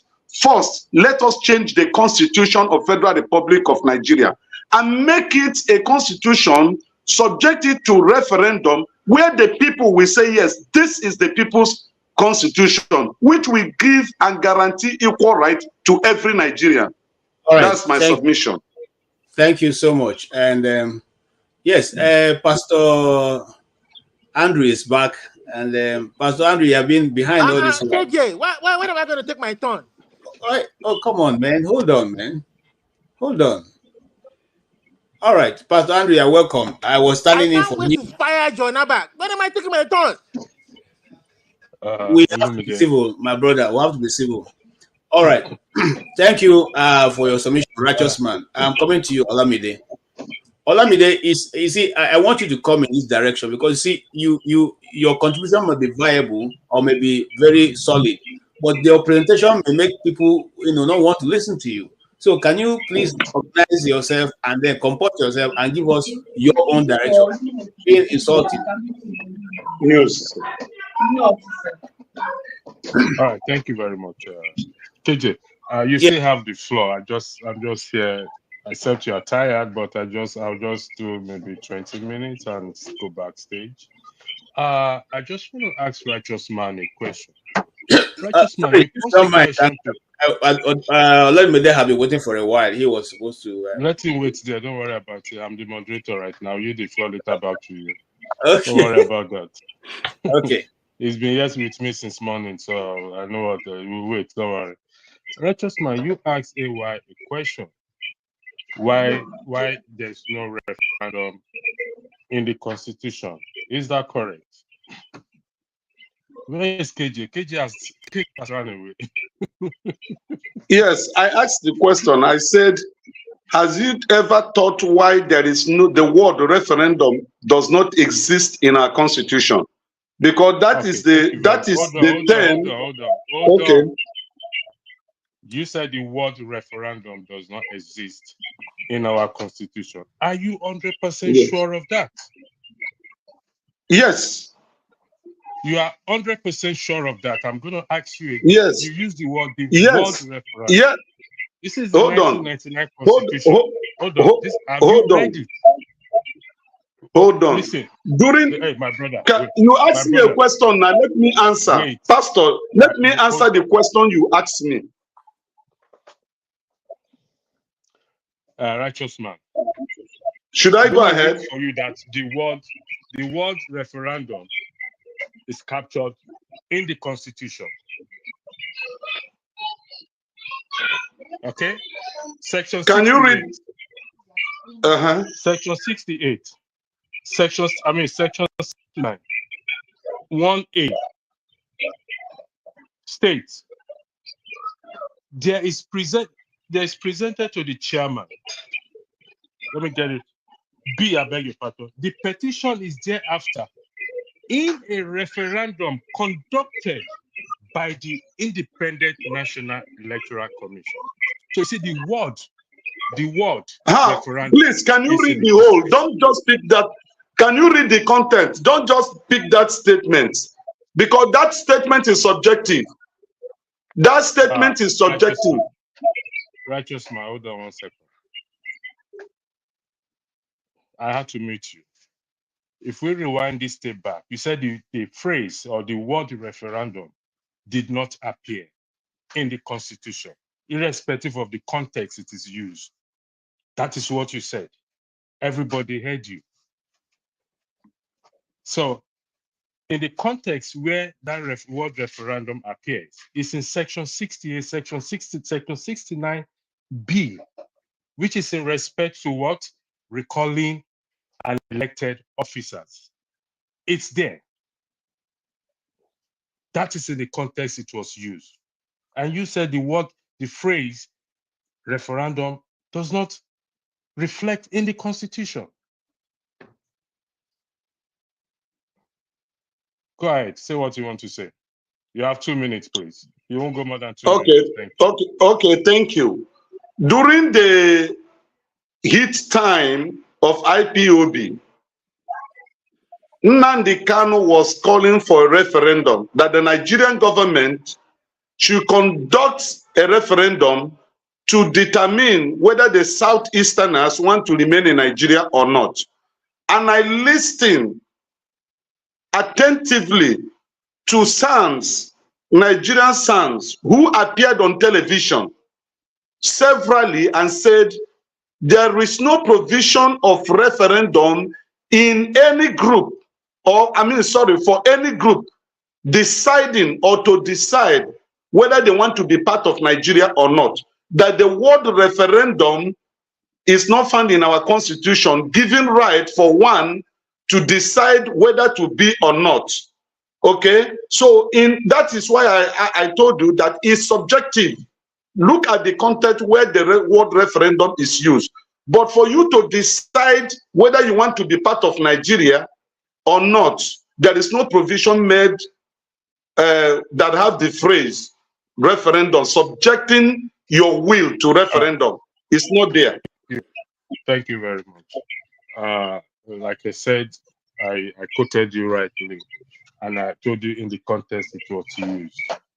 But it is there. So when we are putting something, you may say there is no provision for referendum in terms of your argument, and not that the phrase referendum is not reflected in the Constitution. Olumide, the floor is to you. Thank you for those of you that joined the panel again. Olumide, the floor is back to you. You have 2 minutes, please. Thank you. Okay, so, but electricity, but you knew perfectly what he was talking about, though, and then you are referring to referendum to recall. No, listen. Is that even the right word they were supposed to use there? Olumide, I made it.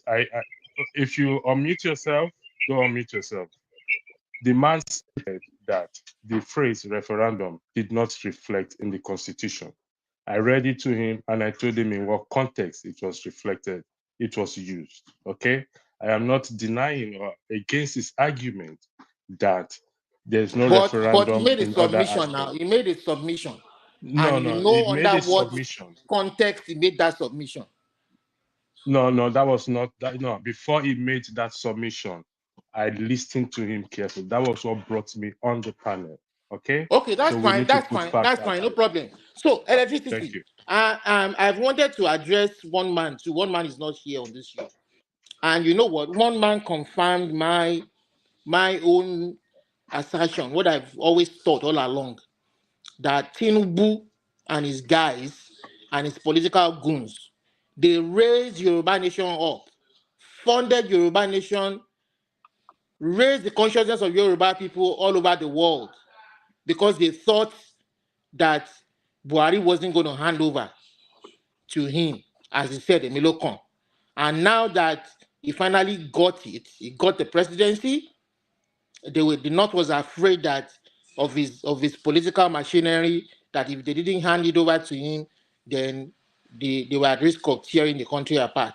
They were afraid of political machinery, and he got it. And now they're trying to silence. And then he comes on this show and says, yeah, Yoruba Nation. We are just starting Yoruba Nation. They are going nowhere. Stop that nonsense. We are one country. The Hausa people even have a better right. They are even more marginalized. So who are those people even calling and saying that Hausas are marginalized? They are being killed every day. They are being subjugated every day. Is it not we people that are non-Hausas? I've hardly seen any Hausa even say that they are being marginalized. I've not seen them on any platform. I've not seen them on anywhere. Anybody can tell me and be any witness. When people say they are being marginalized, you come on here, one man, and you come and trivialize it. You come and wave it away with the flip of a hand. When people say that their resources are not being used to better their life, you think it's a joke. You think it's all politics. That is the way to play politics, to trivialize people's desires. You understand? To think that Yoruba people don't have a right to have quality education, to think that the Yoruba people don't have a right to quality healthcare like it is in the Western world, to think that the South don't have a say over their oil well, their resources. To think that the Igbo people don't have a right to build their own ports or to build their own international airports, thinking that Lagos is the only international airport that every air flight coming into the country must go through. What is that federalism? Is that the kind of constitution we want for ourselves? And then after 8 years, you guys will keep quiet, you give it to the Northerner, and then you guys will come back again with your political machinery and come and gaslight all of us. Okay. You think we are fools here? We don't know what we are doing? He's president now. Let him do his presidency now. He should do his presidency. One day is one day. Will he be there for life? You stay there in the UK. Do you like the way your people in Osun State or your state where you are from? Do you like the kind of life they are living there?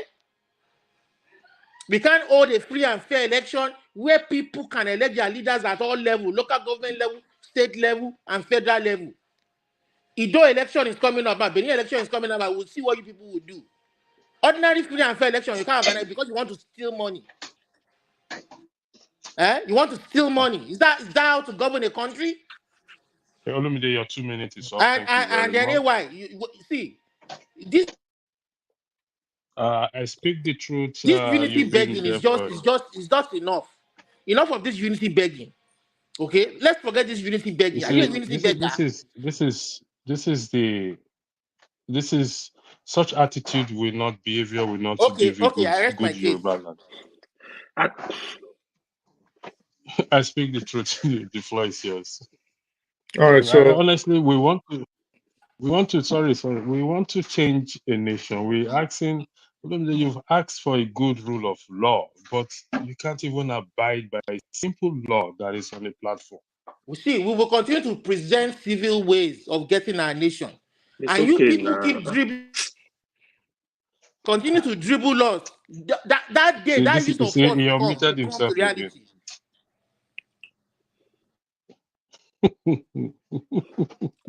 Olumide, you don't do Agbero before. I don't understand you. This thing is serious thing. I tell you, say my people are dying. Goodness, my people are dying. You are laughing. I'm not joking. I thought you were coming for Jonaba. I'm coming for everybody.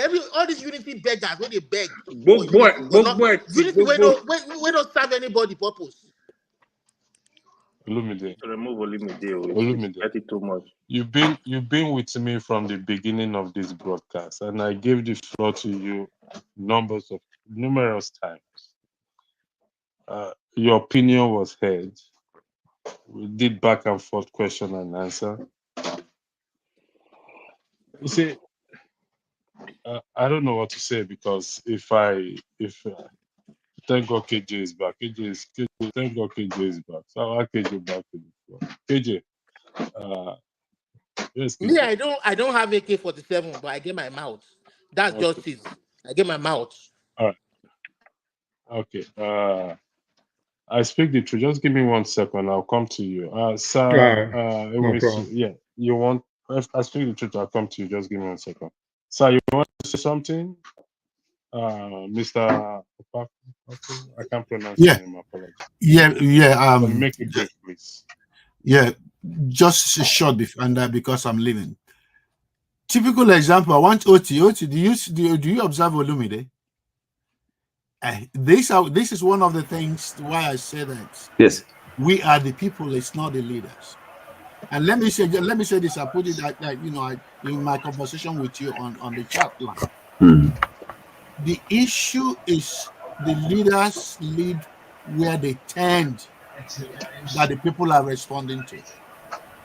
If you want to can you be a corrupt politician when 99% of your constituents or followers don't like corruption? It's impossible. And that's what you see. The thing with Nigeria, or the thing with Nigerians and Africa, is that we don't want to accept that we have a responsibility and that it may cost us something.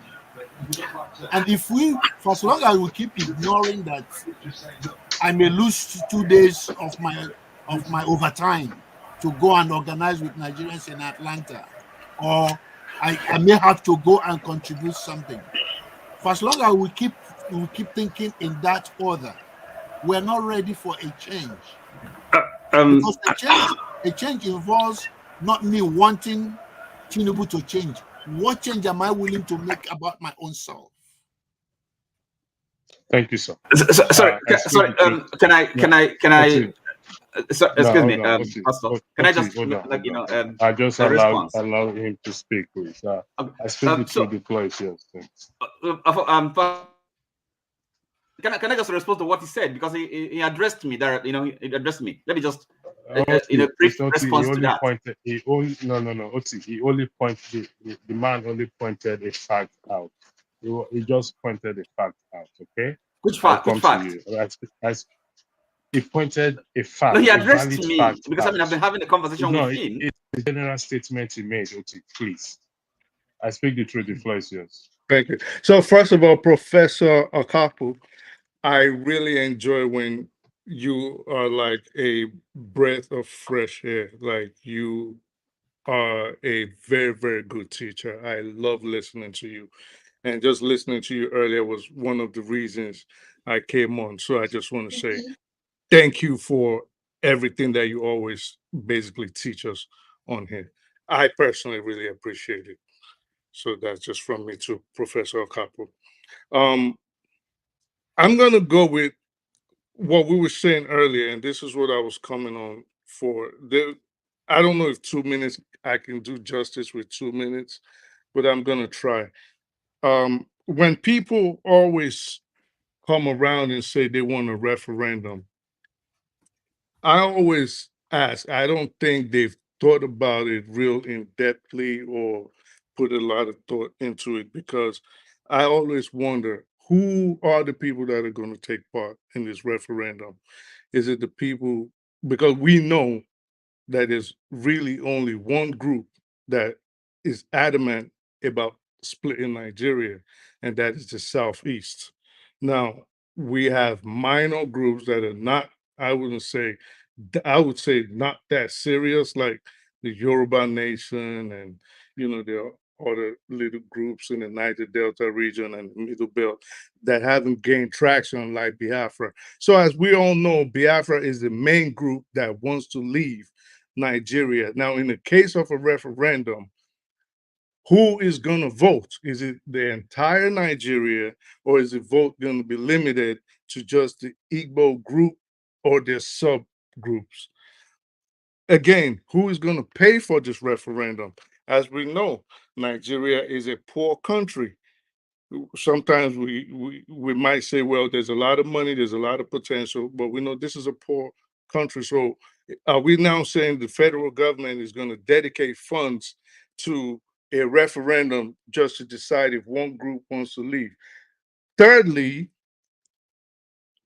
if Biafra were to succeed, and let's say the referendum did go through, which geographical regions, what landmass will Biafra leave with? Will it be the core Igbo states, or will they now go into regions like the South, which we know might have problems with them, or will they cross into former Yoruba territory across the Niger, knowing that they might be a potentially adversary state? Now, will the Yorubas themselves, because the military strategy is not going to look at a Biafra that would encroach into Delta State, for example, that would be right on the border of what was the former Western region. So if you have a group that could possibly become adversarial in the future militarily, I don't think that would bode well for the entire of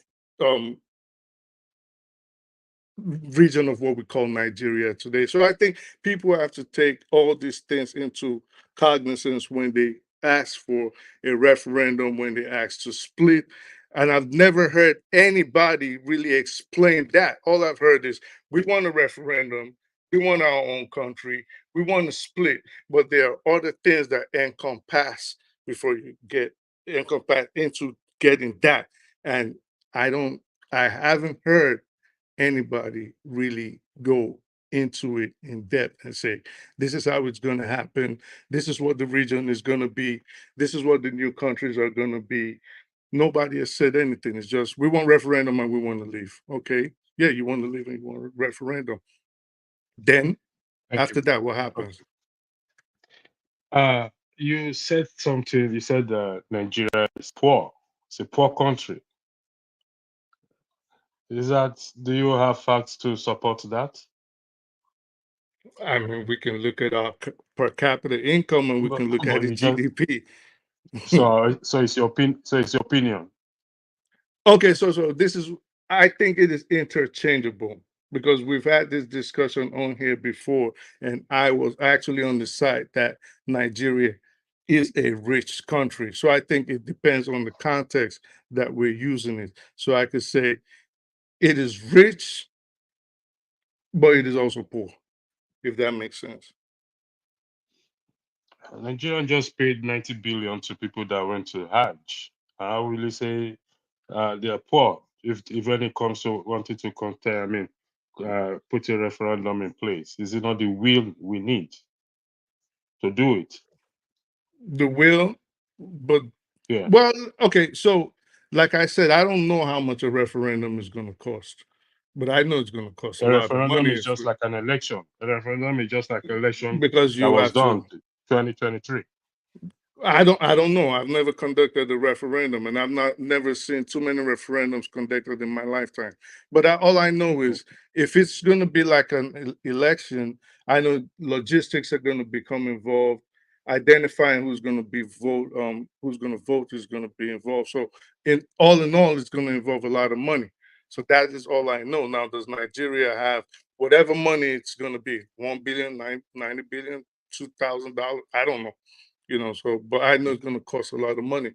Yeah, it costs money, but we can afford it. We want it. There should be a clause in the a section in the I think the constitution. truth. It is about our future. So I don't think money should be a Olumide, problem. why are you behaving We can like even this? The adopt professor just the cheaper. I We can don't adopt a cheaper method. understand. We can do queue. People can queue. Option A4. Where we won't have to lie about any 300 billion naira. Why are you behaving like this, Olumide? You live in a civilized society. Why are you behaving like this? No vex, no vex. I just Why? my chip No, in. Relax. no, this is No vex. getting too But much. I do that Why are you nicely now. behaving like this? I chipped in nicely. Relax If I now. act upon your behavior, everybody will come upon me and say, No I'm one abusing gaslight me. power. I beg, relax. KJ, are you the moderating back to you? Thank you.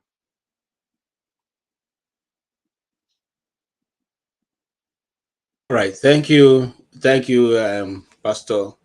And again, let me say this. You see, we are on an international audience, and people are constantly scouting for news. So your soundbite, which is what you are saying, could make a lot of sense to somebody who wants to use that, okay, to further discuss, for further creating discussion panels and all that. And if we keep jumping at each other's, into each other's conversation, they may not be able to get that, and they may not take it serious. So let's say to ourselves, we want to be serious and allow people express themselves. Okay, let the moderator be the one to decide when to cut in and when to maybe say somebody your time is up, please, so that we can all respect each other. Okay, thank you. And I heard partly what I Speak the Truth was saying, and but I will let those of you who are on the panel who want to respond to do that. Who is the next person to speak? It's my turn. KJ. Please go on, Oti. Please go ahead. Okay. Right. First of all, I speak the truth, or whatever. Look, this referendum. Look, you said it's only the southeast. These are all assumptions. You've met only the southeasterners, and I don't know how you know that. Even in the southeast, I don't know how. What percentage? Who tells you that southeasterners? Okay, but I never said that. No, sorry. Excuse me. I don't know who informed you that the southeasterners as a people want the referendum to. So there's a group agitating for referendum. So that's yes, you can accept that, but it's not for you to say that it's the southeast. And that was not what I said. Listen, what you said is that you only know one section, okay, or one group in Nigeria that are agitating for referendum. You said the southeast. You said that, okay? Ochi, You said that. I said there were other little groups. No, But, but so, hold on. You can't make up what I just said. I said there were other little groups. But you mentioned and the then, Southeast. hold on. And I just said there were other little groups, and I said, but we all know Majorly, the Southeast. Ochi, let me just So we land. can't And I argue said, unnecessarily. I'm not arguing unnecessarily, but you can't make up what I didn't say. So I said, well, majorly the Southeast, but you started off by saying, I just said the Southeast. How do I know that? Oh, We all yes. know. Sorry, the question still holds. Okay. Yes, because see, so you're saying that the South is the the major section of the country that is serious about the clamor for referendum or separation. So it's the same thing. The point I'm making still holds because you don't know. You've not taken the poll of the people from the Southeast to know. So are you telling me now that the Southeast does not want Biafra? To interject, please. You're wrong to assume that. How do you know that? Yes, I'm saying that. How do you know it? Okay, so Oti, go ahead and make your point. So now, and therefore, so that's one thing. One argument he made against the idea of a referendum. The other one is about cost. Again, so we can't take that seriously. If Nigerian government is spending the amount of money they're spending on, all sorts of things. Even the last election, you know how much it costs to a colossal waste of national resources. We know that. And then if cost is the only thing impediment or against referendum, nobody can really in all seriousness make such a point. And another thing is this: are you in your mind? You think Nigeria, the way things are set up, the governance of Nigeria, is working very well? And if it is, what do you think? It's wild in the news about restructuring, about this regional government and that. People. So don't you think that there's some fundamental problem? Something basic, so that we have to think again about the constitution of Nigeria. Okay. And this idea of referendum is one way of getting to resolving this question, the question of national identity and the question of common destiny. These things you cannot legislate. You have to ask the people that make up Nigeria. Okay, you can't decide for them, and it can never be too late to ask these questions. I don't really see any argument against it. Quite frankly. All right. Thank you so much, and I like what you've said, and I'm going to come back to you. I speak the truth. So, can I also speak to the issue you raised about yes, the referendum? but no, I'm going to come to speak the truth. Then I'll come to you. If you didn't answer what you want, I will say come to you. Now, Oti has raised a very important question, and one of the reasons you gave for the referendum not being because it's caused a loss. But can you justify that with 350 million or billion naira that was spent on the election, which we didn't even get any meaningful results, as against people determining their own destinies and making Nigeria to function properly, which is more desirable to spend money on and get a good result? As you answer to what Oti have just said. Well, okay, so let me make a correction real quick. At no point during my presentation was I against or for the referendum. I never said I was against it. I never said I was for it. All I said was I've asked people, and I don't think people have thought about it deeply to even understand. I didn't want to sound rude or condescending, so that was why I didn't say this part. But basically, I was saying they haven't thought about it in depth. That was all I said. And I said, I've asked people and I've tried to get people's opinions, and usually they don't. It's not like they've thought about how much it's going to cost, how the regions are going to be divided. I don't think they've thought about it. They just come out the door and they just say, we want a referendum and we want our own independence. That was all I said. I never said I was for it, and I never said I was against it. Okay. What about on the issue of the expenses? Is that the part of what you said also?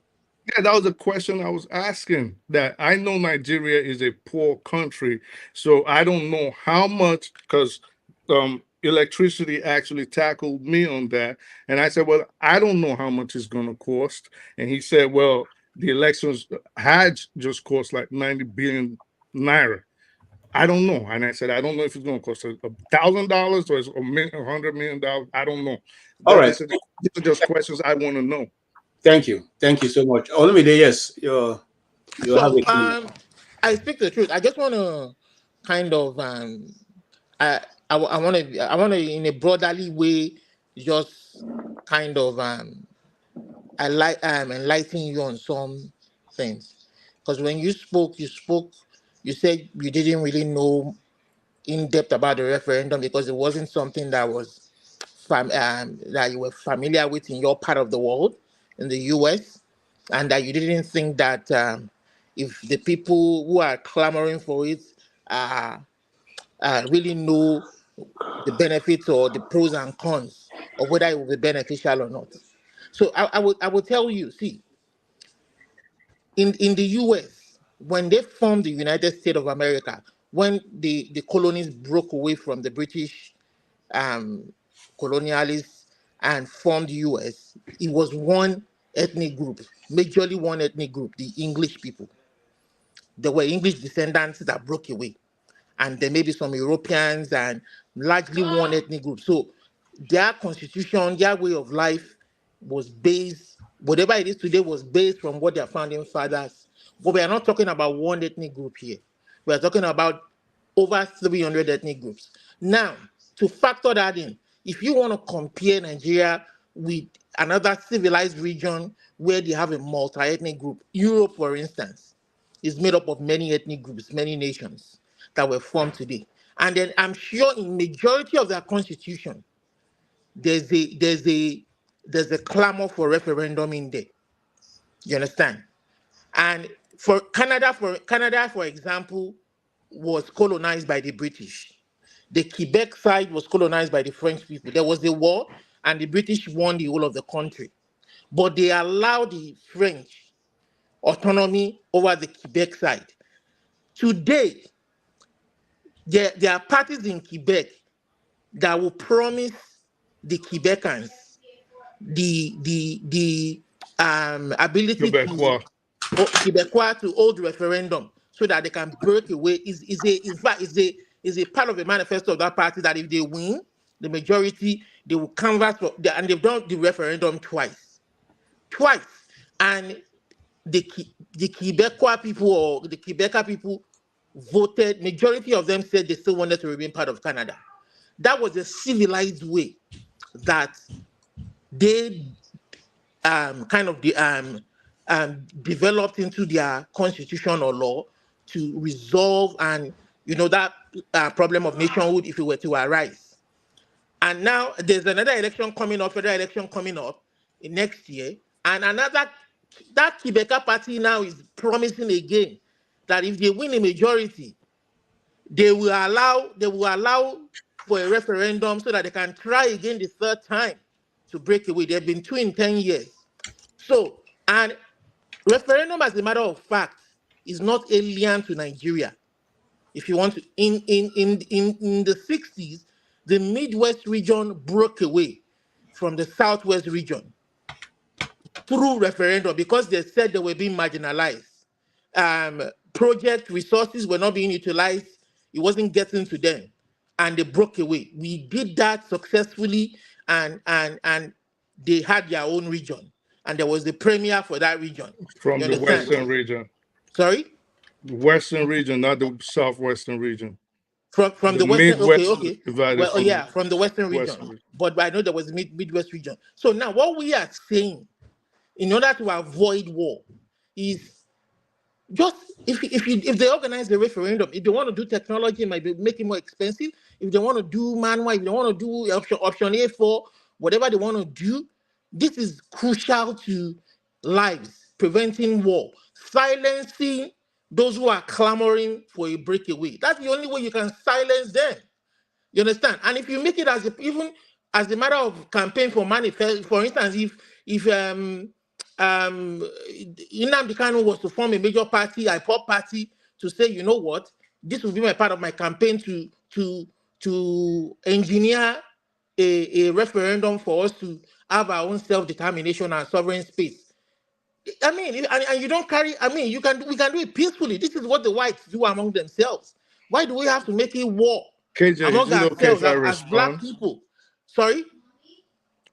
Is it okay? So Olumide, you've said a lot, and all you've just done is rehash things that I believe all of us on this panel already know. Which, No, you said you didn't.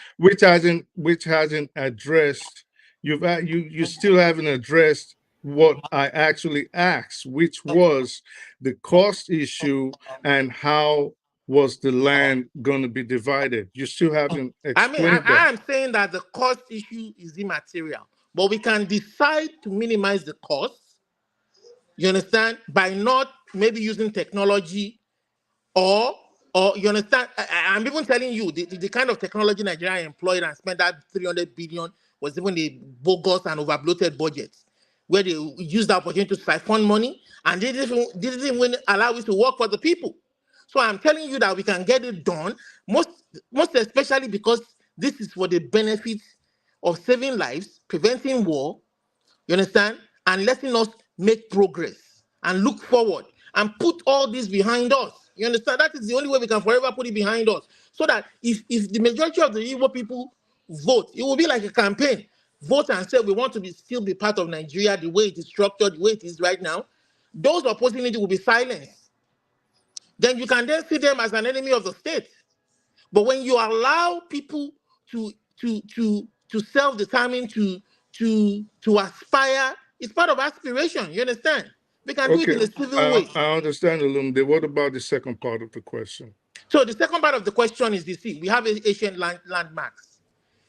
Today, there's no fight about over border in a larger majority of Nigeria.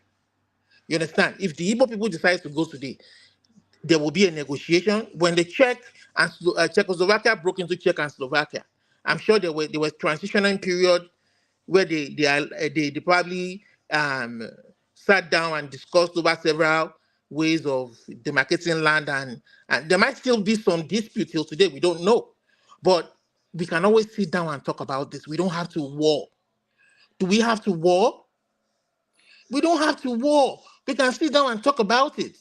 Even if there are going to be lands that we are going to share 50-50 for the purpose of, and let the ethnic people, even the ethnic people who are there, if they say they want to still be part of Nigeria, fine. If they say, well, they want to be part of, like Midway, if Yoruba decides to go now, but because of a historical landmark where the Midwest region has decided to be part of it, we can't force them. We can't force that Yoruba part that went with the Midway to come and be part of Yoruba, even though they have Yoruba heritage. You understand? We can't force. These are common sense things that we can sit down and talk. We are all, we come here, we shout every day, but if you calm down and let people speak without, gouging them or let them speak freely. People come in Okay, the thank street you, and Olumide. saying that they don't want to be part of the Thank you Igbo very nation, much it's for fine. that. We're going to take a short break. Before we do that, I would like to thank those in the comment section, those on the panelists. For those who wants to like and share, please like and share, and to give people opportunity who wants to avail of the super chats and super chat. It's just a 50 seconds break, less than 1 hour. So I'll just take a break shortly and we'll be back in about 50 seconds. Thank you. Thank you so much for watching. Thank you. Have you subscribed? Yes, you. Have you subscribed? You. Yeah, before you go, click. It's free. Click. Just that's it. Have you subscribed? You are laughing. Have you subscribed? Have you subscribed? Thank you. Thank you. Thank you. Hey, madam. Thank you so much. I can see you. We have to get to 100,000 subscribers. By the end of the year, how are we going to do that if you don't subscribe? Yes, you. Yes, you're about to click off. Why? Have you subscribed? It's free.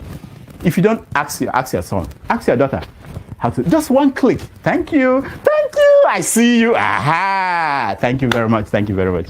I'll see you tomorrow.